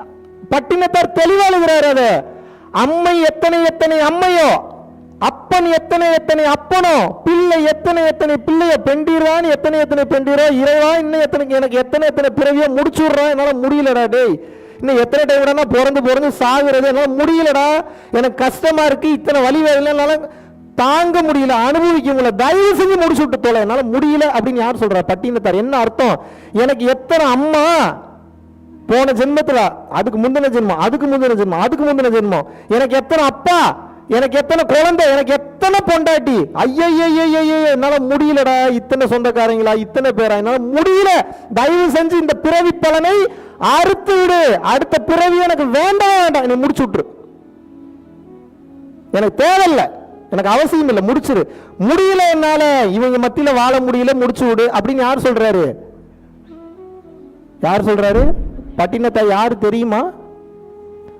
அரசனுக்கே கடன் கொடுத்தவர். அரசனுக்கு எவனாவது கடன் கொடுக்க முடியுமா? நாடு நடத்துறதுக்கு நீ கொஞ்சம் கஷ்டப்படுவீங்க, வா என்கிட்ட கொஞ்சம் சொத்து இருக்கு, இதில் கொஞ்சோண்டு வச்சுக்க, நாட்டை நடத்துன்னு யாரு கொடுத்தா? பட்டினத்தாரு அரசனுக்கு கடன் கொடுத்தவர். அந்த காலத்தில் அவரோட சொத்து மதிப்பு கணக்கு போறாங்க, அப்பவே 7 லட்சம் கோடி. எத்தனை லட்சம் கோடி? 7 லட்சமோ 7 கோடியோ இல்லை, 7 லட்சம் கோடி. அதுல பாதி இதுக்கு வந்து பிரைஸ்லெஸ் மெட்டீரியல், அதுக்கெல்லாம் பிரைஸை ஃபிக்ஸ் பண்ண முடியாதுன்னு வச்சுட்டாங்க. குபேரனுடைய அம்சம்ன்றாங்க. மொத்தத்தையும் தூக்கி ரோட்ல கொட்டுங்கடான்னு துண்டை கட்டிட்டு கிளம்பிட்டார். இதெல்லாம் ஒன்றும் கிடையாது, எனக்கு தெரிஞ்சு போச்சு, பூரா ஏமாத்து வேலை, என்னை ஏமாத்துறாங்கன்னு போயிட்டார். அவர் என்ன சொல்றாரு? எதுவும் என்னது கிடையாது. இப்போ நீங்க ஞானியா இருக்கணுமா, சராசரி மனிதனாக இருக்க போறீங்க? என்னோட கேள்வி இவ்வளவுதான். சராசரி மனிதனா இருந்தீங்கன்னா என் பொண்டாட்டி, என் புள்ள, என் குழந்தை, என் சொத்து, என் வசதி, நான் சம்பாரிச்சது செத்து போயிருவீங்க, மறுபடியும் பிறப்பீங்க, மறுபடியும் வழி வேதனை அனுபவிப்பீங்க. இப்ப அப்படியே கொஞ்சம் ஆங்கிளை மாத்துங்க, இப்ப வாழ்க்கையே மாறிடும். இது என் உயிரே கிடையாது, நான் ஏதோ அந்த உயிருக்கு ஏதோ ஹெல்ப் பண்ணணும், எனக்கு அது மட்டும் தெரிஞ்சு போச்சு. இப்ப நான் என்ன பண்ணணும்? ஏதோ ஒரு சப்போர்ட் பண்ணணும், அந்த உயிருக்கு நான் என்ன பண்ணணும்? ஏதோ ஒரு சப்போர்ட் பண்ணணும், அவ்வளவுதான். இது என் பொருள் இல்லை, இது என் மெட்டீரியல் இல்லை, இது என்னை சார்ந்ததும் இல்லை, இது என் குடும்பமும் அல்ல. ஏதோ இந்த ஜென்மத்தில் என் குடும்பத்தில் வந்து பிறந்திருக்கு, அப்ப போன ஜென்மத்தில் விட்ட குறை தொட்ட குறை எனக்கும் இதுக்கும் ஏதோ இருக்கு, அப்ப நான் சப்போர்ட் பண்ணி இதை அப்லிஃப்ட் பண்ணி விடணும். என்ன பண்ணணும்? அப்லிஃப்ட்னா தெரியுமா? மேல் நோக்கி ஏற்றி விடணும். பாவம் இந்த உயிர் கஷ்டப்படுது அப்படின்னு சொல்லி அதுக்காக அந்த உயிரை கண்டுக்காம விட்டுருங்க, என்ன பண்ணாலும் எப்படியோ கண்டுக்காம விட்டுருங்கன்னு சொல்ல வரல. தவறு செய்யும் போது வழி நடத்துவது கடமைதான். ஆனால் அந்த உயிரை ஆட்சி பண்ணணும், அதிகாரம் பண்ணணும், நான் சொல்றபடி தான் கேட்கணும். உங்க ஆசைகளை கொண்டு போய் உங்களது பிள்ளைங்க கிட்டயோ, பொண்டாட்டி கிட்டயோ, புருஷன் கிட்டயோ, சொந்தக்காரங்க கிட்டயோ, நண்பன் கிட்டயோ, ஆசிரியர் கிட்டயோ, மாணவர்கள் கிட்டயோ திணிக்க கூடாது. அப்ப எப்படிதான் அவங்கள வழி நடத்தணும்? சொல்ல வேண்டியது உங்க கடமை. பிரச்சனையில மாட்டிக்கிறாங்கன்னா பிரச்சனைக்கு தகுந்த மாதிரி அட்ஜஸ்ட் பண்ணி போறது, ஹெல்ப் பண்ண வேண்டியது உங்க கடமை. அதை தாண்டியும் ஒருத்தன் கேட்கல அப்படின்னா அதுக்கு பேர் என்ன? அவன் விதின்னு அர்த்தம். விதியின்படி செயல்படட்டும், விட்டுட்டு நீங்க ஃப்ரீயாயிரணும். நீங்கள் திருத்த முடியவில்லை என்றாலும் விதி திருத்தி விடும். ஏத்துக்கிறீங்களா இல்லையா? நம்மளால திருத்த முடியுமா? முதல்ல யாரையாவது எத்தனையோ டைம் பைக்கை வேகமாக ஓட்டாரான்னு இருப்பீங்க, கேட்கவே மாட்டான். நல்ல புத்திமதி தான், கேட்டே தொலைய மாட்டான். ஒரு டைம் கீழே விழுந்து அடிபட்டு கை காலெல்லாம் சிரைச்சு ரத்தம் வந்து பிளேட் வைக்கிற அளவுக்கு எலும்பு உடஞ்சு அப்புறம் ஹாஸ்பிட்டல் போய் பிளேட் வச்சதுக்கு வந்ததுக்கு அப்புறம் அப்போ ஓட்ட சொல்லுங்க, வேகமாக ஓட்டுன்னு சொல்லுங்க. அனுபவம் வந்துருச்சுங்க, விட்டுருங்க, எனக்கு வேண்டாம். ஏன் திருந்தலையா? விதி திருத்தும், காலம் திருத்தும். காலத்தை போன்ற மிகச்சிறந்த மருந்து இந்த உலகத்துல எதுவும் கிடையாது. நீங்க எல்லாம் எங்க மாட்டிக்கிட்டு இருக்கீங்கன்னா ஒரே மேட்டர்ல தான் மாட்டிக்கிட்டு இருக்கீங்க. உங்களையும் காயப்படுத்திக்கிறீங்க, உங்க கூட இருக்கிறவங்களையும் காயப்படுத்திக்கிறீங்க. எப்படி? நீங்க தான் என்னமோ இந்த மகாவிஷ்ணு கையில சங்கு சக்கரத்தை வச்சு சுத்திக்கிட்டு இருக்கிற மாதிரி இந்த மொத்த உலகம் எனது இந்த ஆள்காட்டி விரலில் தான் சுற்றி கொண்டு இருக்கிறதுன்னு சுத்திட்டு இருக்கீங்க நீங்க இந்த ஊரவே. நான் தான் இந்த பொறுப்பை பண்ணுறேன், நான் தான் அந்த பொறுப்பை பண்ணுறேன், எனக்கு இந்த கடமை இருக்குது, எனக்கு அந்த கடமை இருக்குது. ஒரு கடமையும் இல்லை. என் கேள்வி ஒன்றே ஒன்று தான், நீங்கள் செத்து போயிட்டீங்கன்னா இந்த பூமி சுத்துமா சுத்தாதா? பாவம், மிக உயர்ந்த அற்புதமான ஆற்றல் மிகுந்த மகாவிஷ்ணு இறந்து விட்டார், அதனால் இந்த பூமி இன்று முதல் நான் சுற்றுவதை நிறுத்தி கொள்கிறேன். அப்படி நின்றுமா? நிற்குமா? ரோனி ஆரோக்கியசாமியும் அரவிந்தனும் இன்று முதல் அவர்களுடைய வேலையை நிறுத்திவிட்டதன் காரணமாக நான் இன்றுடன் இந்த பூமியை சுற்றுவதை நான் நிறுத்தி கொள்கிறேன். பூமி சுற்றுறதை நிறுத்துமா? சூரியன் வரதை நிறுத்திடுவாரா? வினாடியில் போய்கிட்டு இருக்கு, இப்படி போயிட்டு இருக்கு. இந்த வினாடியில் உலகம் ஃபுல்லாக போயிடுச்சு, 1,00,000 உயிர் போயிடுச்சு, மறுபடியும் 1,00,000 உயிர் போயிடுச்சு, மறுபடியும் 1,00,000 போகலன்றீங்களா? போயிட்டே இருக்குது. போயிருச்சா? இந்த 3 வினாடியில் உங்கள் உயிர் போல, ஏதோ கொஞ்சம் புண்ணியம் பண்ணியிருக்கீங்க. அடுத்த வினாடியில் போகிறதுக்கு வாய்ப்பு இருக்கா இல்லையா? அதுக்கடுத்த வினாடியில் so game is all about exit from this physical reality to reach the முக்திக்கு போகணும்னா முதல்ல பிரசன்ட்ல ஆனந்தமாக வாழணும். முக்தியும் ஒன்று இருக்கு, அதை ஏதோ நான் போய் அச்சீவ் பண்ண போகிறேன், அதை தேடி போகாதீங்க. முக்தி எப்போ தெரியுமா போய் அடைவீங்க? பிரசன்ட்ல வலி வேதனை இல்லாமல் எவன் வாழ்றானோ அவன் முக்திக்கு போயிடுவான். முக்தின்னு தனியாக ஏதோ ஒன்று இருக்கு, அந்த முக்தியை போய் நான் அடைய போறேன்ட்டு போகக்கூடாது. நீங்க எப்படி போகணும்னா, எவன் தெரியுமா மாபெரும் ஞானி? வெளியே நடக்கக்கூடிய எந்த சம்பவங்களும் ஒரு மனிதனை பாதிக்கவில்லை என்றால், மென்டலி நான் சொல்றேன், வெளியே நடக்கக்கூடிய சம்பவங்கள் எதுவும் ஒரு மனிதனை மென்டலி மனதளவில் பாதிக்கவில்லை என்றால், வார்த்தையை நல்லா கவனிக்கணும், அவன் முக்தி நிலைக்கு கன்ஃபார்ம் ஆயிட்டான்னு அர்த்தம். அப்ப என்ன அர்த்தம்? பிரச்சனையே வராதுன்னு அர்த்தம். அதுக்கு பேரு பிரச்சனை அதிகமாக வரும், ஏன்னா அப்போதான் மொத்த கர்ம வினையும் முடியும். அந்த ஒவ்வொரு பிரச்சனையும் புத்திசாலித்தனத்தோடு, வலிக்காமல், வேதனை இல்லாமல், அதை பிரச்சனையா பார்க்காம அதை ஒரு சேலஞ்சா பார்த்து புத்திசாலியா சால்வ் பண்ணிக்கிட்டே வரான்னு வைங்க, அவனுக்கு எதுவும் வலிக்காது, எதுவும் வலியை கொடுக்காது. ஸோ ஞானிக்கு பிரச்சனையே வராதா? ஞானிக்கு தான் அதிகமான பிரச்சனை வரும். ஆனால் சராசரி மனிதன் சின்ன சின்ன விஷயத்துக்கே வலிக்கும், வேதனைப்படுவான், அழுவான். ஒரு ஞானி என்பவனுக்கு அந்த வலியும் வேதனையும் இருக்கவே இருக்காது, ஆனால் பிரச்சனை இருக்கும். அது பிரச்சனையை அவன் பார்க்க மாட்டான். இறைவன் ஏதோ ஒரு டாஸ்க் கொடுத்துருக்கிறாரு, அதை முடிக்கணும். நம்மளோட கர்ம வினையில் இப்போ ஏன் பிரச்சனை உங்களுக்கு வராதுங்க, உங்கள் பிரச்சனை எனக்கு வராது, அப்படி தானே? இப்போ எனக்கு ஒரு பிரச்சனை வருதுன்னா அது ஏன் வருது? நான் ஏதோ ஒரு கர்ம வினை செஞ்சிருக்கேன், அது வினையாக எனக்கு வருகின்றது. இதை நான் சால்வ் பண்ணாதான் முக்தியை நோக்கி போக முடியும். அப்போ நான் அதை எப்படி சால்வ் பண்ணணும்? பயந்து ஓடுனா சால்வ் பண்ண முடியுமா? ஃபேஸ் பண்ணா சால்வ் பண்ண முடியுமா? ஃபேஸ் பண்றதுக்கு எங்க தைரியம் இருக்கு? ஃபேஸ் பண்றதுக்கு தைரியம் இருக்கா? எப்போ தைரியம் வரும்? எப்போ பார்த்தாலும் வீட்டில் உட்காந்து தோசை சுடுறதே நினைச்சிட்டு இருக்கீங்க, பொண்டாட்டி பிள்ளைங்களே நினைச்சிட்டு இருக்கீங்க, வீடு வாசல் வசதியே நினைச்சிட்டு இருக்கீங்கன்னா எங்கிருந்து தைரியம் வரும்? கம்ஃபர்ட் ஜோன்லயே சுகமாகவே வாழணும்னு நினைக்கிறீங்களே, வீட்டுக்குள்ள இருக்கணும், கார்ல பத்திரமா போகணும், பத்திரமா வீட்டுக்கு வந்து படுத்து தூங்கிடணும், அப்புறம் செத்து போயிடணும் ஒரு நாள். எப்படி கம்ஃபர்ட் ஜோன்லயே இருக்கணும்னு நினைக்கிறீங்களே? வலிக்குது இல்லை? வெளியில வந்து நின்று பார்த்தா வலிக்குது இல்லை? கொஞ்சம் வெளியில வந்து நின்று பார்க்க மாட்டீங்க. சொசைட்டி ஸ்டாண்டர்ட்ல இருந்து பார்த்தீங்கன்னா உங்களால் உண்மையை கற்றுக்கவே முடியாது. எதுவும் என்னது இல்லைன்னா முதல்ல கண்ணில் இருந்து கண்ணீராக வரும். ஏன் அப்படின்னா இவ்வளோனா எல்லாமே என்னதுன்னு நினச்சிட்டு இருக்கீங்க, இழுத்து பிடிச்சிட்டு இருக்கீங்க. அப்போ வலிக்குதுன்னும் போது என்ன ஆகுது? முதல்ல நீங்களே வாண்டடா ஒரு பெயினை கோத்ரூ பண்ணிட்டீங்கன்னா அந்த பெயின் வரும்போது அது பெயினாகவே தெரியாது. வெளியில இருக்கிறவன் மிரண்டு போயிடுறேன்னு இவ்வளோ பெரிய பிரச்சனை வருது, இவ்வளோ அசால்ட்டாக அவன் பார்த்துக்கிட்டு இருக்கானேன்னு. ஆனா அந்த பெயின் வந்து எப்போ உங்களுக்கு பெயினா தெரியலையோ, அதை ஈஸியா ஹேண்டில் பண்றீங்களோ, மாஸ்டரா மாறிடுவீங்க, என்லைட்டன் மாஸ்டரா மாறிடுவீங்க. நீங்க நாளை பின்ன அந்த பிரச்சனைக்கு சொல்யூஷன் கொடுக்கக்கூடிய அந்த பக்குவம் வந்துடும், அந்த வலிமை வந்துடும், அந்த ஆற்றல் வந்துடும். எல்லாத்துக்கும் உபதேசம் பண்ணக்கூடிய மாபெரும் ஆற்றலாக மாறிவிடுவீர்கள். யாரு குரு? பிரச்சனையை சமாளிக்க தெரிந்த ஒவ்வொருவனும் குரு தான். யாரு உயர்ந்த குரு? யாரு என்லைட்டன் பீயிங்? யாரு என்லைட்டன் குரு? சாக துணிந்தவன் என்லைட்டன் குரு. ஏன் உங்களுக்கு வலிக்குது? சாகிறத பத்தி நினைக்கும் போது வலிக்குது. ஏன் சாகிறத பத்தி நினைக்கும் போது வலிக்குது? ஏன்னா வாழணுன்ற ஆசை இருக்கு. ஏன் வாழணுன்ற ஆசை இருக்கு? ஏன்னா சுகமா இருக்கு, ஒவ்வொன்றையும் அனுபவிக்கும் போது. தெரிஞ்சு போச்சு சாக போறோம்னு என்னைக்காவது ஒரு நாள். அப்ப புத்திசாலி என்ன பண்ணுவான்? சாவதற்கு தயார் நிலைக்கு வந்து விடுவான், உண்மையை ஏற்றுக்கொண்டு விடுவான். யாருக்கு வலிக்குது? நடக்கவே நடக்காததை நடக்க போகுதுன்னு நினைச்சு நம்பி ஏமாந்து வலி வேதனையில சாக போறவனுக்கு வலிக்குது. புரியுதா? ரொம்ப குழப்பறேனா? உங்களுக்கு புரியுற மாதிரி சொல்றேன். நீங்க சாக போறீங்கன்னு தெரிஞ்சு போச்சுங்க, ஃபெயிலியர் கேம். ஆனா நான் இன்னும் திருமூலர் மாதிரி திருமூலரை பத்திலாம் பேசலாமா? நீங்க திருமூலர் பண்ண விஷயங்கள் என்ன, அவர் பண்ண சாதனைகள் என்ன, அவருடைய எண்ணம் என்ன, அவருடைய ஆற்றல் என்ன, அவருடைய சக்தி என்ன, ஆசை எல்லாத்துக்குமே இருக்கு. ஆனா அதை கடந்து போவதற்கு அந்த தைரியம் யாருக்கு இருக்கு? பிரச்சனையை கண்டாவே பயந்து ஓடுறீங்களே, அதை ஃபேஸ் பண்ணணுன்ற எண்ணமே இருக்க மாட்டீங்க. எப்படி எல்லாரும் என்ன நினைச்சீங்க, ஆன்மீகமே சாமியார் பட்டையும் கொட்டையும் மாட்டிக்கிறேன்னு நினைக்கிறேன். அப்படிலாம் இல்லை. ஆன்மீகம் என்பது என்னன்னா, வரக்கூடிய பிரசன்ட் பிரச்சனையை தைரியமா எதிர்கொண்டு அதை சால்வ் பண்ற பக்குவத்தை வளர்த்துக்கிறீங்களா, அதுக்கு பேர் தான் ஞானம், அதுக்கு பேர் தான் தைரியம், அதுக்கு பேர் தான் ஆற்றல், அதுக்கு பேர் தான் விஸ்டம், அதுக்கு பேர் தான் முக்திக்கு உண்டான ஞான பாதையும் கூட. ஸோ முக்தி எப்போ கிடைக்கும்? பிரசன்ட்ல சந்தோஷமா வாழ்ந்தீங்கன்னா கிடைக்கும். பிரசன்ட்ல எப்போ சந்தோஷமா வாழ முடியும்? சந்தோஷம்ன்ற ஒரு வார்த்தை இல்லை ஆக்சுவலி. ஆனா எப்போ அது கிடைக்கும் அப்படின்னா, வர்ற விஷயத்தை எல்லாத்தையும் நான் ஃபேஸ் பண்ண போறேன். இந்த ஜென்மத்தை நான் பிறந்தது எதுக்கு பிறந்திருக்கேன்? எனக்கு பிரச்சனை வந்துகிட்டே தான் இருக்கும். ஏன்னா நான் ஏதோ செஞ்சிருக்கேன்.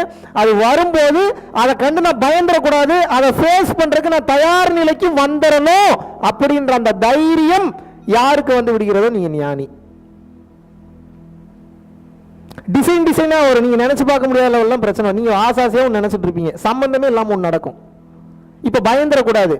இப்ப நீ என்ன நினைக்க, ஓ எனக்கு நீ அந்த மாதிரி நினைச்சா நீ எனக்கு இந்த மாதிரி பிரச்சனை கொடுக்குறியா, இப்ப வரேன் பாரு, இப்ப எப்படி வரேன் பாரு, இப்ப எப்படி சால்வ் பண்றேன் பாருன்னு வேற ரூட்ல வந்து அதை சால்வ் பண்ணணும். ஒரு விடுகதை போட்டா அதுல பதில் கண்டுபிடிக்கிறதுல எவ்வளவு ஆனந்தமா இருக்கு. ஒரு மேக்ஸ் சம் போட்டா அதை சால்வ் பண்ணி ஆன்சர் கொண்டு வரல எவ்வளவு இன்ட்ரெஸ்டிங் செக்மெண்ட் இருக்கு.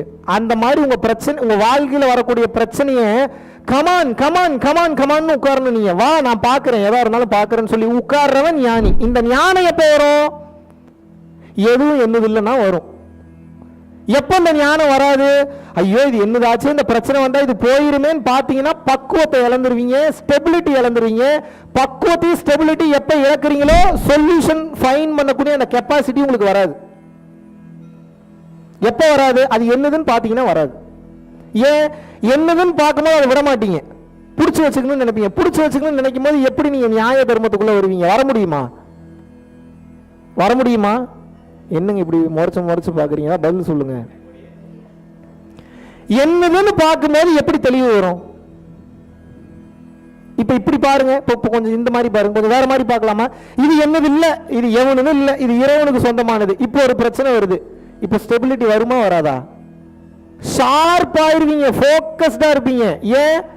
உங்க விழிகள் எல்லாம் பெரிதாகி விடும். இப்ப ஞான ரீதியாவே சொல்றேன், எப்ப எதுவும் என்னது இல்லை அப்படின்ற தன்மைக்கு வந்துடுறீங்களோ டிட்டாச் ஆயிருவீங்க, மென்டலி டிட்டாச் ஆயிருவீங்க. கான்சியஸ்னஸ் எக்ஸ்பேண்ட் ஆகும். கான்சியஸ்னஸ் எப்ப எக்ஸ்பேண்ட் ஆகுதோ பிளிஸ்லயே இருப்பீங்க, ஆனந்த நிலையிலேயே இருப்பீங்க. அப்ப என்னன்னா உங்களோட ஒவ்வொரு ஸ்டெப்பையும் ஃபீல் பண்ணி வைக்க முடியும். இந்த கையை அப்படின்றீங்கன்னா, ஒரு கையை எடுத்து இப்படி நடக்கிறீங்கன்னா கூட இந்த கையை இப்படி எடுக்கக்கூடிய இந்த 2 வினாடியில் அந்த ஆனந்த நிலையை ஃபீல் பண்ணுவீங்க. ஒரு பிரச்சனையை அவ்வளோ ஃபோக்கஸ்டாக பார்க்க முடியும். இந்த ஸ்பைடர் மேனுக்கு ஒரு பொருள் கீழே விழுக போகுதுன்னா பட்டுன்னு கீழே விழுகும், ஆனால் எவ்வளோ பொறுமையாக பார்த்து அந்த பொருளை பிடிக்கிறான், அந்த மாதிரி ஆயிடுவீங்க. கையில இருந்து வெப்பு வருமாங்க அப்போ எனக்குன்னு கேட்காதீங்க. அந்த அளவுக்கு கான்சியஸ்னஸ் எக்ஸ்பேண்ட் ஆயிருன்னு சொல்றேன். கான்சியஸ்னஸ் எக்ஸ்பேண்ட் ஆயிடுச்சுன்னா சில பேர்னால உங்களை புரிஞ்சுக்க முடியாது. மனித நிலையில் இருக்கிறவங்க உங்களை தப்பா தான் புரிஞ்சுப்பாங்க, 100% தப்பா தான் புரிஞ்சுப்பாங்க. கண்டுக்காதீங்க, அவங்களுக்கு புரியாது. சில நேரத்தில் சிரிச்சு பேசுவீங்க, சில நேரத்தில் கோபமா பேசுவீங்க. ஏன்? உங்களோட பதிவுகள்லாம் வெளியேறிக்கிட்டு இருக்கும். ஆப்போசிட்ல இருக்கக்கூடிய பர்சனுக்கு என்ன தெரியும்? அவன் முழுக்க முழுக்க மனித வாழ்க்கையை வாழ்ந்துட்டு வந்துட்டு இருக்கிறான். அவனுக்கு உங்களை பத்தி என்ன தெரியும்? மிரர் மாதிரி இருப்பான். ஞானம் அடைந்து விட்டீர்கள் என்றால் ஒரு மிரர் மாதிரி இருப்பீங்க. ஆப்போசிட்ல இருக்கக்கூடிய பர்சனுக்கு தகுந்த மாதிரி ரிஃப்ளெக்ட் பண்ணுவீங்க, ரியாக்ட் பண்ணுவீங்க. அப்ப என்ன ஆகும்? உங்களை புரிந்து கொள்ள முடியாது. பைத்தியம் முடிச்சிடும். ஆப்போசிட்ல இருக்கிறவனுக்கு என்ன, இவன் எதுக்கு இப்படி இருக்கிறான்னே தெரிய மாட்டேங்குது. நேற்று ஒரு மாதிரி பேசுறான், இன்னைக்கு ஒரு மாதிரி பேசுறான். இன்னைக்கு எப்படி எல்லாத்துக்கும் எப்படி ஒரே பதிலே கொடுக்க முடியும்? நீங்க சொல்லுங்க. கேள்விக்கு பதில் இல்ல, கேட்கிறவனுக்கு தான் பதில். உங்க பேர் என்னன்னு வரிசையா ஒரு 5 பேர் கேட்கறான்னு. முதல்ல ஒருத்தங்க உங்க பேர் என்ன அப்படின்னா என் பேர் மகாவிஷ்ணுன்னு சொல்லுவேன். இன்னொருத்தங்க உங்க பேர் என்ன, ஓங்கி அறைவன் அவனு. 3வது ஒரு ஆள் கேட்கறான் உங்க பேர் என்னன்னா கெட்ட கெட்ட வார்த்தையில திட்டுவேன் அவனு நான். மூணாவது ஒரு ஆள் கேட்குறான், உங்கள் பேர் என்னங்க அப்படின்னு வந்து கேட்டாங்கன்னா நான் வீட்டுக்கு போயிட்டு வந்து சொல்கிறேங்கன்னு சொல்லுவேன். 5வது ஒரு ஆள், 4வது ஒரு ஆள், அப்புறம் 5வது ஒரு ஆள், அவங்க உங்கள் பேர் என்னங்க அப்படின்னு வந்து கேட்டாங்கன்னா உங்களை பார்த்தா எனக்கு ரொம்ப பிடிச்சிருக்குங்கன்றேன். எப்படி கேள்வி ஒன்று தான், பதில் எப்படி இத்தனை மாறுது? முதல் ஒரு ஆள் உங்கள் பேர் என்னன்னு கேட்குறான், அவனுக்கு உண்மையாகவே என் பேர் தெரிஞ்சுக்கணும்னு ஆசை, அதனால அந்த கேள்வியை கேட்குறான், அதனால பேர் சொல்கிறேன். 2வது ஒரு ஆள் உங்கள் பேர் என்னங்கன்னு கேட்குறான். எதனால கேட்குறான்? திமிர்த்தனத்தில் கேட்குறான், உங்கள் பேர் என்ன. வார்த்தையை நம்பக்கூடாது, அவனுடைய உள்ள ஏன் அந்த கேள்வி கேட்குறான், உங்கள் பேர் என்னங்கன்னு கேட்கறதுல அவ்வளோ அகங்காரம் வெளிப்படுது. நீ அவ்வளோ பெரிய டேஷான்னு கெட்ட வார்த்தையில வேறு மனசு நினைக்கிறேன், அதனால தான் ஓங்கி அறை விழுகுது அவனுக்கு. அடுத்த ஒரு ஆள் உங்கள் பேர் என்னங்கன்னு கேட்குறான், வீட்டுக்கு போயிட்டு வந்து சொல்கிறேங்க அப்படிங்கிறேன். ஏன்? இதுக்கப்புறம் இங்கே நான் நின்னா அவனுக்கு வேற ஏதாவது ஒரு பிரச்சனை நடக்க வாய்ப்பு இருக்கு. ஸோ அவனும் வீட்டுக்கு போகணும், நானும் வீட்டுக்கு போகணும், அப்புறம் வந்து சொல்றேன்றப்ப அவன் அந்த பிரச்சனையிலிருந்து தப்பிச்சிடறான். இப்போ கேள்வி ஒன்று தான், பதில் எத்தனை? இப்போ கேள்விக்கு பதிலாக கேட்குறவனுக்கு பதிலா நீங்கள் கேள்விக்கு மட்டுமே பதில் எதிர்பார்க்குறீங்க, எப்படி ஞானம் வரும்? ஒரு சில பேர் என்கிட்ட வந்து கேட்பாங்க, இன்னும் நேற்று ஒரு மாதிரி பேசுனீங்க, இன்னைக்கு ஒரு மாதிரி பேசுகிறேன். ஒரு நல்ல குருவினுடைய நோக்கம் கேள்விக்கு பதில் சொல்வதில்லை, என்னத்தையாவது சொல்லி உங்களை அமைதியில் ஆழ்த்திடணும். அதான் ஒரு நல்ல குருவினுடைய நோக்கம். ஏன்? நல்ல குருவுக்கு தெரியும், எவன் ஒருவன் ஆழ்ந்த அமைதிக்கு செல்கின்றானோ அவனுடைய எல்லா கேள்விகளுக்கும் பதில் அவனுக்குள்ளேயே இருந்து பிறக்கும்ன்றது தெரியும். அப்போ நோக்கம் என்ன அப்படின்னா உங்களை அமைதியில் ஆழ்த்துவது தானே தவிர கேள்விக்கு பதில் சொல்றது கிடையாது. நீங்க இஷ்டத்துக்கு கேள்வி கேட்பீங்க, எங்க அப்பா அம்மா என்ன உங்களை பதில் சொல்றதுக்கா பெற்று விட்டுருக்காங்க? எதுக்கு என்னை பெற்று விட்டுருக்காங்க? எனக்கு ஒரு வேலை இருக்கு, அதை நோக்கி நான் போகணும். I am very selfish. நாளைக்கே இறைவன் வந்துட்டு இதெல்லாம் விட்டுட்டு என் கூட வாடானா டாட்டா பாய் பாய் காமிச்சிட்டு போயிட்டே இருப்பேன் நான். நீங்களே எனக்கு முக்கியமே கிடையாது. முடிஞ்ச அளவுக்கு என்னத்தை நான் சொல்லிக் கொடுக்கல, எல்லாத்தையும் சொல்லிக் கொடுத்துட்டேன். கருணைன்ட்டேன், சரணாகதின்ட்டேன், தவம்ட்டேன், பயிற்சியும் சொல்லிக் கொடுத்துட்டேன். வேற என்ன சொல்லிக் கொடுக்கணும்? வேற என்ன இருக்குதுன்னு நினைக்கிறீங்க? என்கிட்ட ஒன்றும் கிடையாது, எதுவும் கிடையாது, எதுவும் கிடையாது. கோடி கோடியாக நான் சொத்து சேர்த்து வச்சிருக்கேன். நான் ரொம்ப சுயநலவாதி. எதில்? இறைவன் வந்துட்டாருன்னா நான் யாரையும் பார்க்க மாட்டேன். நான் இன்னைக்கு இல்லை, என்னைக்குமே சொல்லுவேன், இறைவன்ற ஒருத்தர் வந்துட்டாருன்னா யாரையும் பார்க்க மாட்டேன். சில நேரத்தில் சிரிச்சு பேசுவேன், டக்குன்னு ஒரு மாசம் போனே பேசணும்னு தோணாது. ஏன்? உங்ககிட்ட எப்படி உறவுல இருக்கிறோம் அந்த மாதிரி இறைவன்கிட்ட மாபெரும் உறவுல இருக்கிறேன். அவன்கிட்ட நான் எப்படி நான் ஒட்டி உறவாடுறது, எப்படி நான் ஆனந்த நிலையில் இருக்கிறது? நீங்க எப்படி பாக்குறீங்க? நல்லா பேசிக்கிட்டு இருந்தாரு, இப்ப பேசவே மாட்டாருங்க. இதெல்லாம் ஏன் எக்ஸ்பிளைன் பண்ணுறேன்னா, நாளை பின்ன உங்களுக்கு கான்சியஸ்னஸ் எக்ஸ்பேண்ட் ஆகும்போது உங்களுக்கு இப்படிலாம் நடக்கும். உங்களை சுற்றி இருக்கிறவன்லாம் டென்ஷனுக்கு வருவான், பிரச்சனைக்கு வருவான், இப்படிலாம் கேள்விலாம் கேட்பான். பதில்லாம் சொல்லிக்கிட்டு இருக்க முடியாது அவங்களுக்கு. எத்தனை பேருக்கு பதில் சொல்லுவீங்க? ஒரு ஸ்மைல். ஏன் ஞானிகள்லாம் பெரிய பெரிய கேள்வி கேட்டால் சிரிச்சுட்டு போகிறாங்கன்னு தெரியுது. அப்போ உனக்குலாம் புரியாத, அப்படி ஓரமாக போய் விளாட்றா, ஏன்டா உயிர் எடுக்கிற? எப்படி சொல்கிறாங்க ஞானிகள்? என்ன சொல்கிறாங்க? அப்படி ஓரமாக போய் விளையாடுறா, உனக்கு புரியாது, இதெல்லாம் உன்னால் புரிஞ்சுக்க முடியாது, நாங்கள் எப்போ என்ன மனநிலையில் இருக்கிறோன்னு தெரியாது. நீத்தார் பெருமையில் திருவள்ளுவர் தெளிவாக சொல்றாரு, இதை துறந்தார் பெருமை துணைகூரின் வையகத்து இறந்தாரை எண்ணிக்கொண்டற்று. அப்படின்னா என்ன அர்த்தம்? ஞானம் பெற்ற ஒருவனை பற்றி விமர்சனம் செய்வது என்பது இதுவரை இந்த உலகத்தில் மொத்தமாக பிறந்து இறந்த மொத்த உயிர்களையும் கணக்கெடுத்து சொல்வதற்கு ஈக்குவலானதுங்கிறார். அப்படி சொல்ல முடியுமா? அப்ப இவனை பத்தி பேசாதங்கிறார். நான் சொல்லல, யார் சொல்றாங்க? யார் சொல்றாங்க? ஞானம் பெற்ற ஒருவன். இப்ப நீங்களே ஞானம் பெற்றுட்டீங்கனாலும் எல்லாத்துக்கும் எல்லா விளக்கமெல்லாம் கொடுத்துட்டு இருக்காதீங்க. எத்தனை பேருக்கு எத்தனை விளக்கம் கொடுப்பீங்க? இவங்க எல்லாம் வெளியில இருக்கக்கூடிய கேம் விளையாடிட்டு இருக்காங்க. நம்ம எந்த கேம் விளையாடுறோம்? உள்ள இருக்கக்கூடிய கேம் விளையாடுறோம். உள்ளுக்குள்ள எரிமலை வெடிச்சு செவறிக்கிட்டு இருக்கு. அதை சரி பண்றதுக்குள்ள நமக்கு உயிர் போகுது. என்னடா பண்றது? ஒவ்வொரு நாளும் ஒவ்வொரு ஃபீலா இருக்கு, ஒவ்வொரு டென்ஷனா இருக்கு. நீங்க நினைச்சு பார்க்க முடியாத பெயின் எல்லாம் கோத்ரூ பண்ணுவீங்க உள்ள. அதை சரி பண்ணி நேர்படுத்தி சீர்படுத்தி அதை கொண்டு வரதுக்குள்ள உயிர் போயிடும். நீங்க இதுக்கே உங்களுக்கு எனர்ஜி போகும். இதுல நீங்க வெளியில இருக்கிறவனுக்கு விளக்கம் கொடுக்க ஆரம்பிச்சீங்கன்னா என்ன ஆகும்? விளையாட்டு காரியம் கிடையாது. நீங்க வெளியில எவ்வளவு பெரிய உலகத்தை பாக்குறீங்களோ உள்ளுக்குள்ள அதோட பெரிய உலகம் ஒண்ணு இருக்கு. நினைச்சு பார்க்க முடியாத பேர் உலகம் எங்க இருக்கு? உங்களுக்குள்ள இருக்கு. அந்த நினைத்து பார்க்க முடியாத பெரிய உலகத்தை டேப் பண்ணி உள்ள போக போக பைத்தியம் மாறிலாம் இல்ல, பைத்தியமே ஆயிருவீங்க நீங்க. ஏன்? ரெஸ்ட்லெஸ்ஸா இருப்பீங்க, டக்குன்னு பீக்ல இருக்கும் எனர்ஜி, கண்ணெல்லாம் பெருசாகி பியூப்புல்லாம் பெருசாயிரும், பியூர் கனெக்டடா இருப்பீங்க.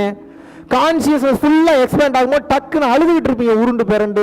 காதுல இருந்து புகை வரும், சில நேரத்தில் தலை கிருகிருன்னு சுத்தம், டக்குன்னு பார்த்தா சிரிச்சுக்கிட்டே இருப்பீங்க, டக்குன்னு பிளிஸ்ஃபுல் மோடுக்கு போவீங்க. ஏன்? எனர்ஜி பீக்ல இருக்கும், ரைஸ் ஆகிட்டே இருக்கும், மேலே ஏறும் கீழே இறங்கும், சைடில் போகும் ரைட்ல போகும், மேலே சுத்தம் கீழே சுத்தம். எப்படி இருக்கும் தெரியுமா?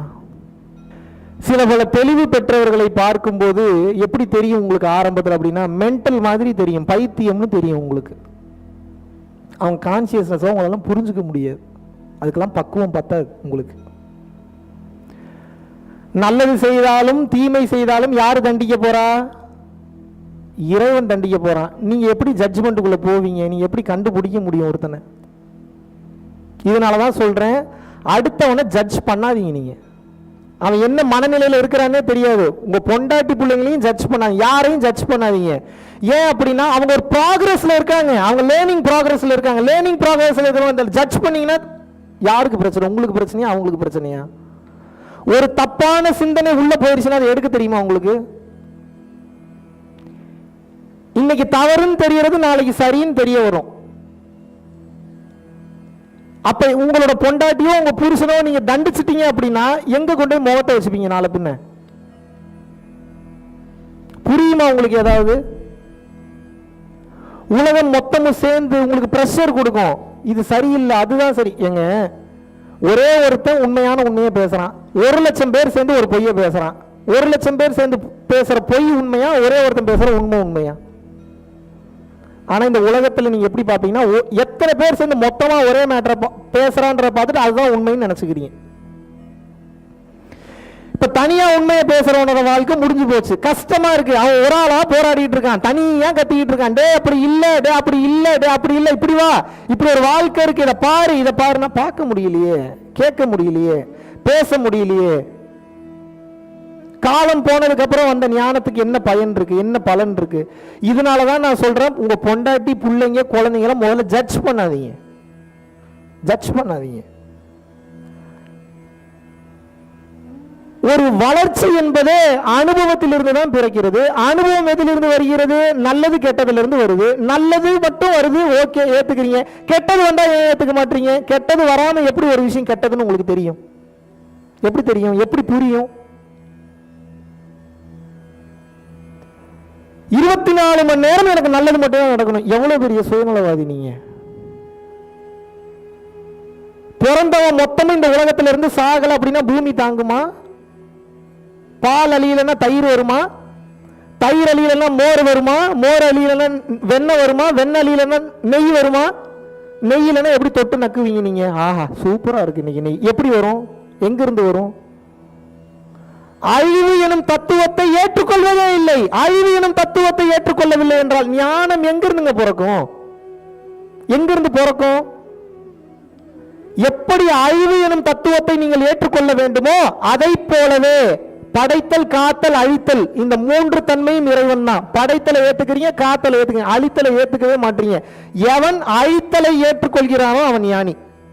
அழித்தலை முதல்ல ஏத்துக்கணும், எது அழிந்தாலும் ஏத்துக்கணும். ஏன்? everything is coming into a different forms. தோன்றுவது மறையும், மறைந்தது தோன்றும். கலர் மாறும், சைஸ் மாறும், ஷேப் மாறும், எல்லாம் மாறும். ஆனா மாறும், ஆனா வந்துடும். ஏன் பிடிச்சு வைக்கணும்னு நினைக்கிறீங்க? தோத்து போக போகுதுன்னு தெரிஞ்சு போச்சு, அழிஞ்சு போக போகுதுன்னு தெரிஞ்சு போச்சு. ஏன் அதை பிடிச்சு வைக்கணும்னு நினைக்கிறீங்க? அது எப்படி பிடிச்சு வைக்க முடியும்? காத்தை பிடிச்சு வைக்க முடியுமா உங்களால? காற்றின் தன்மையில் இருக்கிறவனை மட்டும் எப்படி பிடிச்சு வைக்க முடியும் உங்களால? இறைவன் ஒரு பொக்கிஷத்தை உங்களிடம் கொண்டு வந்து கொடுக்கின்றார் என்றால் அது எதுக்கு? நீங்க மட்டும் அனுபவிக்கிறதுக்காகவா இல்ல அனைவரும் அனுபவிப்பதற்காகவா? அந்த பொக்கிஷத்தை அப்பதான் கண்ணு மாதிரி காட்டுறாரு. பணமாக இருந்தாலும் சரி, பொருளாக இருந்தாலும் சரி, வசதியாக இருந்தாலும் சரி, எதுவாக இருந்தாலும் சரி, உங்களுக்கு எதுக்கு கொடுக்கிறாரு? கொடுத்தா என்ன பண்ணுவான்னு பாக்குறாரு.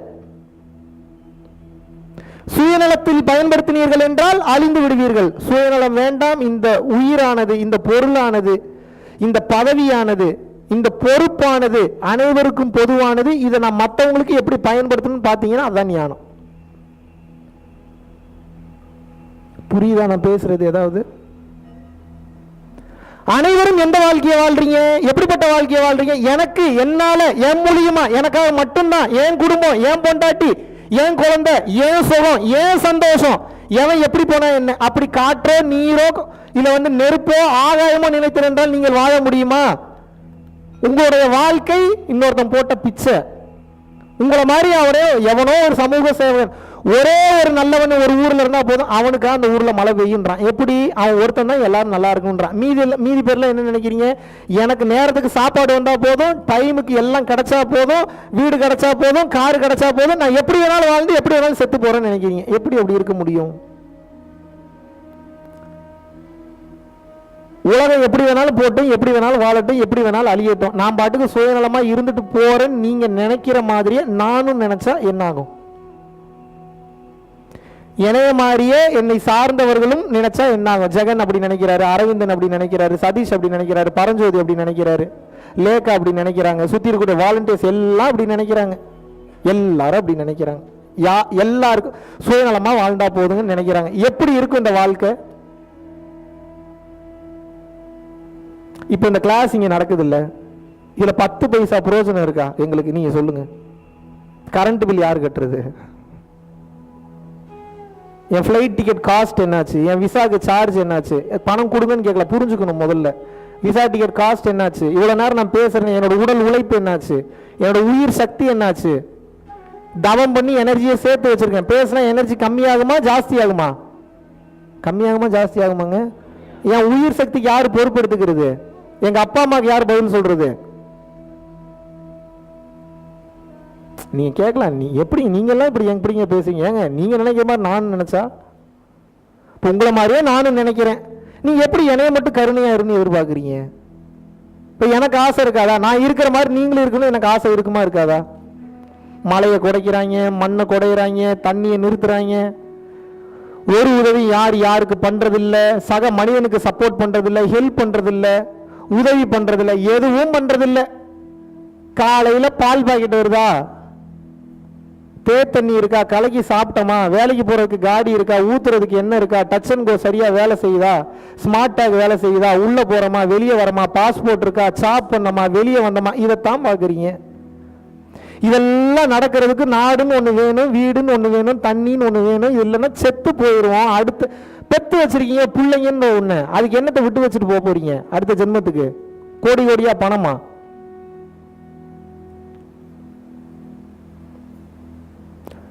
இருக்க இடம் இல்லை, இருக்க தண்ணி இல்லை, சாப்பிட சாப்பாடு இல்லை, எதுவும் இல்லைன்னா அந்த பிள்ளைங்க எப்படிங்க நல்லா இருக்கும்?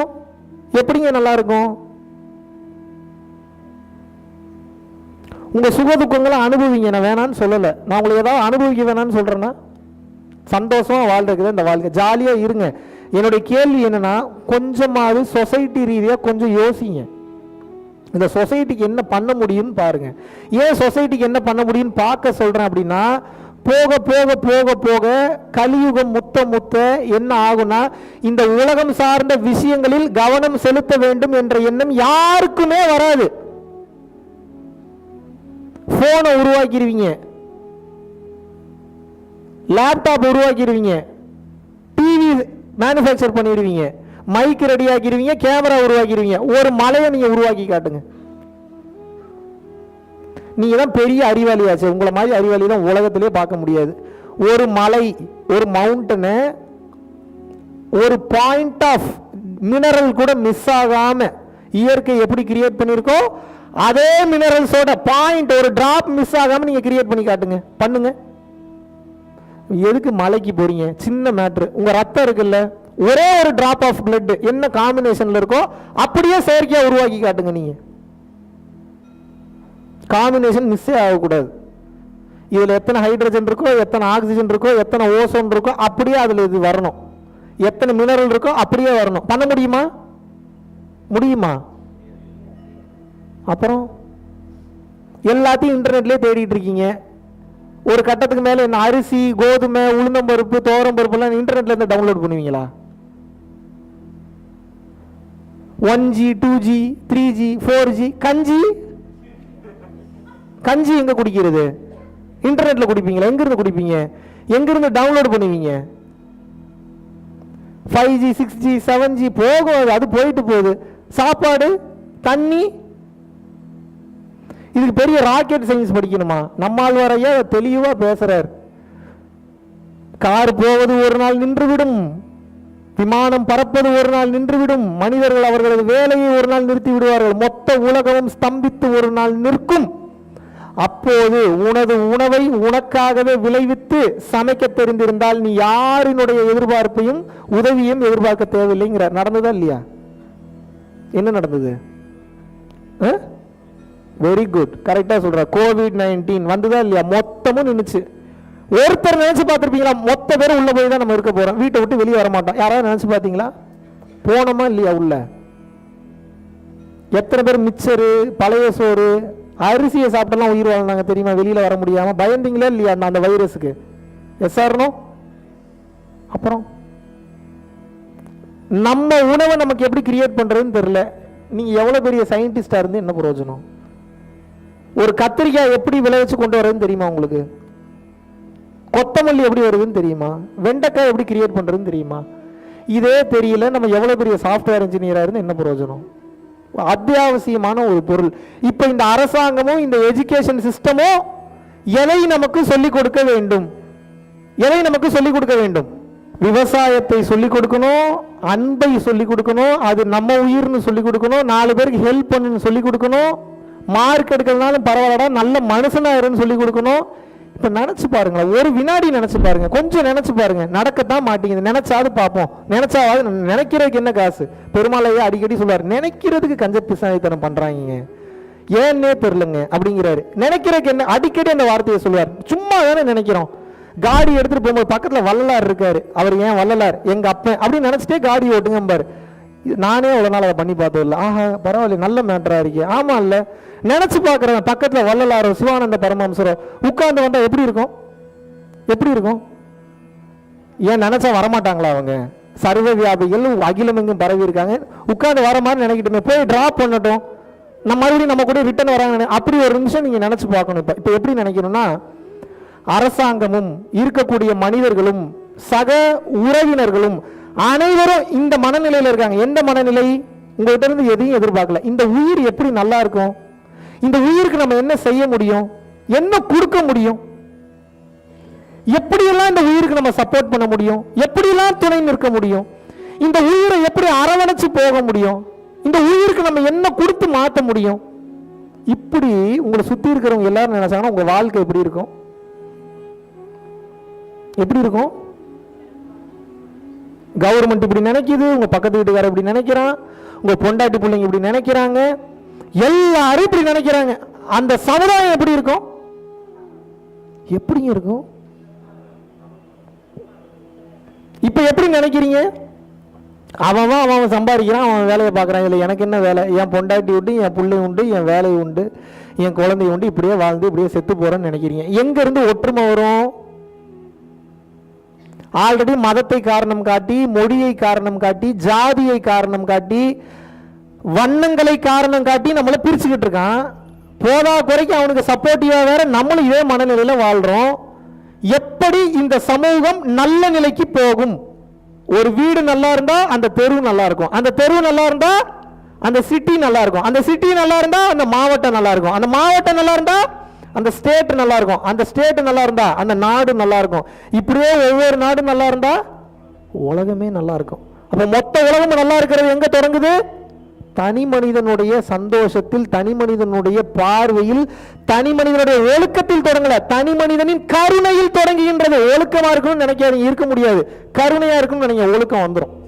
எப்படி ஒரு காந்தமானது இரும்பு துகள்களை ஈர்த்து விடுகிறதோ, இரும்பை ஈர்த்து விடுகிறதோ, அதுபோல கருணை என்பது அனைத்து நல்ல குணங்களையும் ஈர்த்து விடும். எல்லாத்தையும் இழுத்துறோம்.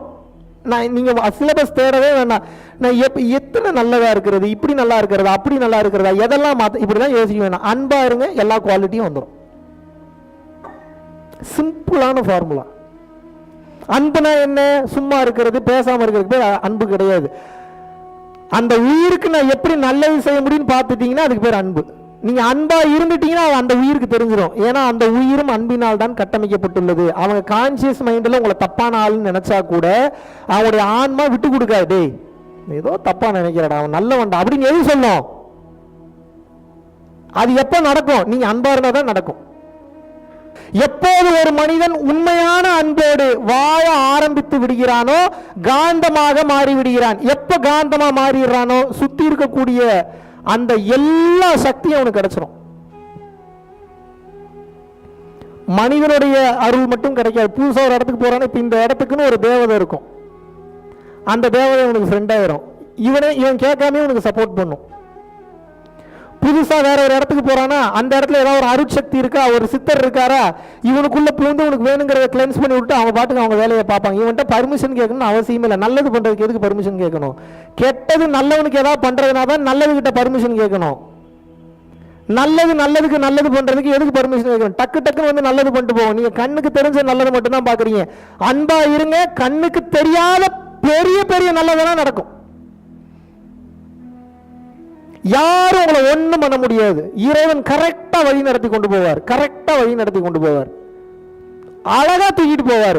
தர்மம் செய்பவனுக்கு, அதிக அளவில் தர்மம் செய்பவனுக்கு இறைவனே வந்து பிச்சைக்காக கையேந்தும் போடுறான். எப்பேற்பட்ட வார்த்தைங்க! அதிக அளவு தர்மம் செய்பவனுக்கு இறையே வந்து பிச்சைக்காக கையேந்துமா, எனக்கு கொஞ்சம் குர்றா, ஏன் ஊருக்கே கொடுக்குற, இந்த மாதிரி ஒரு தன்மையில் இருக்கிற எனக்கு ஏதாவது கூட, நான் ஒரு திருப்தி நிலைக்கு வரேன் அப்படின்னு யார் வந்து கையேந்துவான்? இறையே வந்து கையேந்துங்கிறார் அகத்தியர். எவ்வளவு பெரிய வார்த்தை! எப்பயுமே 1 2 3 4 கணக்கே போட்டு ஏபிசிடி கணக்கே பேசிக்கிட்டு நல்லது கெட்டதே பேசிக்கிட்டு இப்படியே பேசிக்கிட்டு இருந்தீங்கன்னா எப்போ இந்த தியரிக்குள்ளெல்லாம் வர போறீங்க? நீங்க பிராக்டிக்கல் தியரி, அன்புன்ற தியரிக்குள்ள எப்போ வர போறீங்க? கம்ப்ளீட்டா வேற டைமென்ஷன் இது. இது ஆனந்த நிலையோட உச்சம். ஒவ்வொரு வினாடியும் எப்படி இந்த பசில சால்வ் பண்றது, இந்த பிரச்சனையை எப்படி சால்வ் பண்றது, இதுல இருந்து நான் எப்படி வெளியில வர்றதுன்ற அந்த ஞானம் வந்துவிடும். ஆரம்பத்திலே இதெல்லாம் ஜெயிச்சிருவீங்க. நீங்க இப்ப ஆசைப்படுறீங்களா, குடும்ப வாழ்க்கை, பொண்டாட்டி பிரச்சனை, புள்ள, இதெல்லாம் ஆரம்பத்திலே டேக்கிள் பண்ணிடுவீங்க. இது ஒரு மேட்டரே கிடையாது. தூக்கி ஓரம் கட்டி வச்சுட்டு இருங்க வந்துடுறேன்னு சொல்லிட்டு அடுத்த கேமுக்கு போயிடுவீங்க. நீங்க இப்ப நீங்க மாட்டிட்டு இருக்கிறது பூரா இந்த கேம்லயே எனர்ஜி பூரா போயிட்டு இருக்கு, செத்து போய்கிட்டு இருக்கீங்க. இறைவன் மொத்தம் 36,47,546 மூச்சு உங்களுக்கு கொடுத்துருக்காருன்னு வச்சுக்கோங்க. ஒரு எக்ஸாம்பிளுக்கு சொல்றேன். இத்தனை வயசுல உங்களுக்கு 25 லட்சம் மூச்சு போயிடுச்சு, இன்னொரு 11 லட்சம் மூச்சு தான் இருக்கு. செத்து போயிடுவீங்களே. அப்புறம் அம்மானாலும் வராது, அப்பானாலும் வராது, யாரு கூப்பிட்டாலும் வராது. எங்க கொண்டு போய் முகத்தை வச்சுப்பீங்க? எங்க கொண்டு போய் முகத்தை வச்சுப்பீங்க? இதுக்காக மறுபடியும் நீங்க பிறந்து வருவீங்களா? எதை கத்துக்கிறதுக்கு? இதை கத்துக்கிறதுக்கு. இறைவன் உங்களுக்கு வேண்டும் என்கின்ற அனைத்தையும் அளவு கடந்து கொடுக்க தயார் நிலையில் இருக்கின்றான். ஆனால் அன்பு என்ற ஒன்றை மட்டும் உங்களிடம் எதிர்பார்க்கிறான். ஏன் அன்பா இருக்கணும்? ஏங்க, உங்க வீட்டுல கல்யாணம் பண்ண பொண்டாட்டி உங்க மேல அன்பா இருக்குன்னு நினைக்கிறீங்களா இல்லையா? பதில் சொல்லுங்க. உங்க புருஷன் உங்க மேல அன்பா இருக்குன்னு நினைக்கிறீங்களா இல்லையா? உங்க பிள்ளைங்க உங்க மேல அன்பா இருக்கணும்னு நினைக்கிறீங்களா இல்லையா? நீங்க அப்படி எத்தனை பேர் மேல அன்பா இருந்தீங்க? பிரபஞ்சம் என்ன சொல்லுது? நீ எதை கொடுக்கின்றாயோ அதை நான் உனக்கு பல மடங்கு திருப்பி கொடுப்பேன். நீங்க அன்பு கொடுத்திருந்தீங்கன்னா அன்பு பல மடங்கு திருப்பி வந்திருக்கும். கொடுத்தீங்களா? கொடுக்கவில்லை என்றால் பிரச்சனை வேற யாருக்கு இல்லை, உங்களுக்கு தான் பிரச்சனை. எனக்கு ஒரு பிரச்சனையும் இல்லை. அன்பா இருக்கிறதுனால நான் ஜாலியா வாழ்றேன் என் வாழ்க்கையை. அன்பா இல்லைன்னா நான் மிதி வாங்கிட்டு அடி வாங்கிட்டு நான் சாக போறேன். இது என் சம்பந்தப்பட்டது. ஆக மொத்தம் கொடுப்பது திரும்பி பல மடங்கு வரும். கொடுக்க தயார் நிலையில் இல்லாதவனுக்கு எதுவும் திரும்பவும் வராது. கொடுத்தீங்களா? கடன் கொடுத்தீங்க, அன்பு கொடுத்தீங்களா? பணத்தை கொடுத்தீங்க, அன்பு கொடுத்தீங்களா? வெறுப்புணர்வு கொடுத்தீங்க, அன்பு கொடுத்தீங்களா? வாசி யோகம் தேவையில்லை, குண்டலினி யோகம் தேவையில்லை, அந்த யோகம் தேவையில்லை, இந்த யோகம் தேவையில்லை, ஒரு யோகமும் தேவையில்லை. அன்பை விட மிக சிறந்த யோகம் உலகத்திலேயே கிடையாது. கொடுத்தீங்களா? எப்படி ஒரு பொறாமை உணர்வு எப்படி வருது உங்களுக்கு? அவன் முடிச்சதுக்கு அவன் செய்யறதுக்கு அவன் அனுபவிக்கிறான், நல்லதோ கெட்டதோ. நீங்க எப்படி அதை கண்ட்ரோல்ல எடுக்கணும்னு நினைக்கிறீங்க? How is it possible? How can you do like that? Who gave the permission to do it? Final நான் சொல்ல வர்றது ஒன்னே ஒன்று தான். மொத்த இவ்வளோ நேரம் நான் பேசின மேட்டர் என்ன தெரியுமா? ஒரே வார்த்தை தான். என்ன? எது உங்களுக்கு கிடைக்கணும்னு நினைக்கிறீங்களோ அதை அதிகமாக கொடுங்க, இல்லைன்னா வராது. இவ்வளோதான் மேட்ரு. கொடுக்க எங்கே வரமாட்டேங்குது அப்படின்னீங்கன்னா நீங்கள் கொடுக்க தகுதி இல்லாதவர்னு அர்த்தம். கொடுக்கறதுன்னா என்ன, எதிர்பார்ப்புலாம் கொடுத்துக்கிட்டே இருக்கிறது, இதுதான் கொடுக்கறது. எதெல்லாம் உங்களுக்கு வேணும்னு நினைக்கிறீங்களோ அதெல்லாம் நீங்கள் கொடுக்கணும், யாருக்காவது கொடுக்கணும், இல்லைன்னா வராது. அன்பு வேணும்னா அன்பு கொடுக்கணும், அருள் வேணும்னா அருள் கொடுக்கணும், பிளஸ்ஸிங் வேணும்னா நீங்கள் யாராவது பிளஸ் பண்ணணும், உதவி வேணும்னா நீங்கள் வேறு யாருக்காவது உதவி பண்ணணும், சாப்பாடு உங்களுக்கு பசியில் எப்பயாவது தேவைப்படுதுன்னா நீங்கள் யாருக்காவது பசியில் சாப்பாடு கொடுக்கணும், பண உதவி எப்பயாவது உங்களுக்கு அவசரத்துக்கு கிடைக்கல அப்படின்னு நினைச்சா நீங்கள் அவனுக்காவது அவசர உதவிக்கு நீங்கள் பணம் கொடுக்கணும். ரோட்டில் உங்கள் காரு உங்கள் காடி பிரச்சனையாகி டயர் ப்ராப்ளம் ஆகி நிற்கிது அப்படின்னா நீங்கள் ரோட்டில் காடி வேற எவனா டயரில் பஞ்சராகி நின்னான்னா அதுக்கு நீங்கள் போய் உதவி பண்ணணும், இல்லைன்னா அந்த டைமில் உங்களுக்கு உதவி வராது. ஏன்? இதை கற்றுக்கிறதுக்கு தான் இந்த பிறவி எடுத்திருக்கீங்க. நீங்கள் செய்கிற பாவம்லாம் இறைவன் கணக்கு எடுத்துக்கிட்டே இருக்கிறாரு, பணம் சம்பாதிக்கலாம், கூடவே பாவத்தையும் சேர்த்து சம்பாதிச்சுட்டு இருக்கீங்க, மைண்டில் வச்சுக்கோங்க. மறுபடியும் சொல்கிறேன், பணம் மட்டுமே நோக்கம் என்று சென்றால் பாவத்தை அதிகமாக சம்பாதித்து விடுவீர்கள். பாவம் சேர்ப்பதற்கு நீங்கள் பயப்படணும், பணம் சேர்ப்பதற்கும் பயப்படணும். பணத்தை சேர்ப்பது தவறல்ல, புண்ணிய பணமாக சேருங்க. எப்போ அது புண்ணிய பணமாக மாறும்? சம்பாதித்த பணத்தில் தான தர்ம காரியங்கள் செய்யும் போதோ பிற உயிர்களை காயப்படுத்தாமல் கஷ்டப்படுத்தாமல் வரக்கூடிய பணமோ புண்ணிய பணமாக சேரும். இல்லைன்னா சேர்ந்த பணமே உங்களை அழித்து விடும், பெரிய பாவத்தை சேர்த்துட்டீங்கன்னு அர்த்தம். கிளியர்? பார்த்து தெளிவாக பக்குவமாக நடந்துக்கங்க. இன்றைய சத்சங்கத்தில் உங்கள் அனைவரிடமும் இந்த சத்தியத்தை பற்றி உரையாடி கொண்டிருப்பது மாபெரும் மகிழ்ச்சி, மிக சிறந்த சந்தோஷம். ரொம்ப ரொம்ப நன்றி.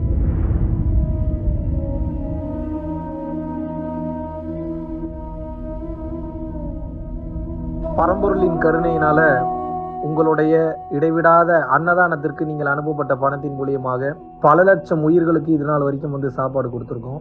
ஸோ கொரோனாலேருந்து ஆரம்பித்து ஒரு நாள் கூட விடாமல் பல உயிர்களுக்கு வஸ்திர தானங்களாக இருக்கட்டும், படிக்க முடியாதவங்களுக்கு கல்வித்தொகை கட்ட முடிய விஷயங்களாக இருக்கட்டும், இல்லை ஸ்போர்ட்ஸ் ரீதியாக விளையாடக்கூடிய நல்ல மாணவர்களை அனுப்பி வைக்கக்கூடிய விஷயங்களாக இருக்கட்டும், அதை தொடர்ந்து பார்த்தீங்கன்னா ரெகுலராக மந்த்லி பேசிஸில் ஏழை குழந்தைகளுக்கு க்ரோசரிஸ் கொடுக்கறதாக இருக்கட்டும், இல்லை அவங்களுக்கு பார்த்தீங்கன்னா சேம் அவங்க விருப்பப்படுறவங்களுக்கு வீட்டு துணிமணிகள், வீட்டுக்கு தேவைப்படக்கூடிய மற்ற பொருட்கள் வாங்கி கொடுக்கறதாக இருக்கட்டும், எல்லா உதவிகளும் பார்த்தீங்கன்னா உங்களோட உதவினால தான் போயிட்டு இருக்கு. சாது சிதம்பர சுவாமிகள் வளநாட்டார் ஒரு வார்த்தை சொல்லுவார், பசித்தோர் முகம்பார் பரம்பொருள் அருள் கிட்டும் அப்படின்னு சொல்லுவார். வள்ளல் பெருமானும் ஜீவகாருண்யம் உள்ள சம்சாரிகளுக்கு எப்பேற்பட்ட சூழ்நிலையிலும் பார்த்தீங்கன்னா அவங்களோட லாபம் தடைபடாது, தொழில் பிரச்சனைகள் நிவர்த்தியாகும், அதை தொடர்ந்து வாழ்க்கையில குடும்ப பிரச்சனைகள் விலகும், அதுபோக குழந்தை சம்பந்தமான பிரச்சனைகள் எதுவாக இருந்தாலும் இந்த அன்னதானத்திற்காக நீங்கள் செய்யக்கூடிய ஒவ்வொரு ரூபாயும் அது உங்களுக்கு நிச்சயமாக புண்ணியமாக சேரும்.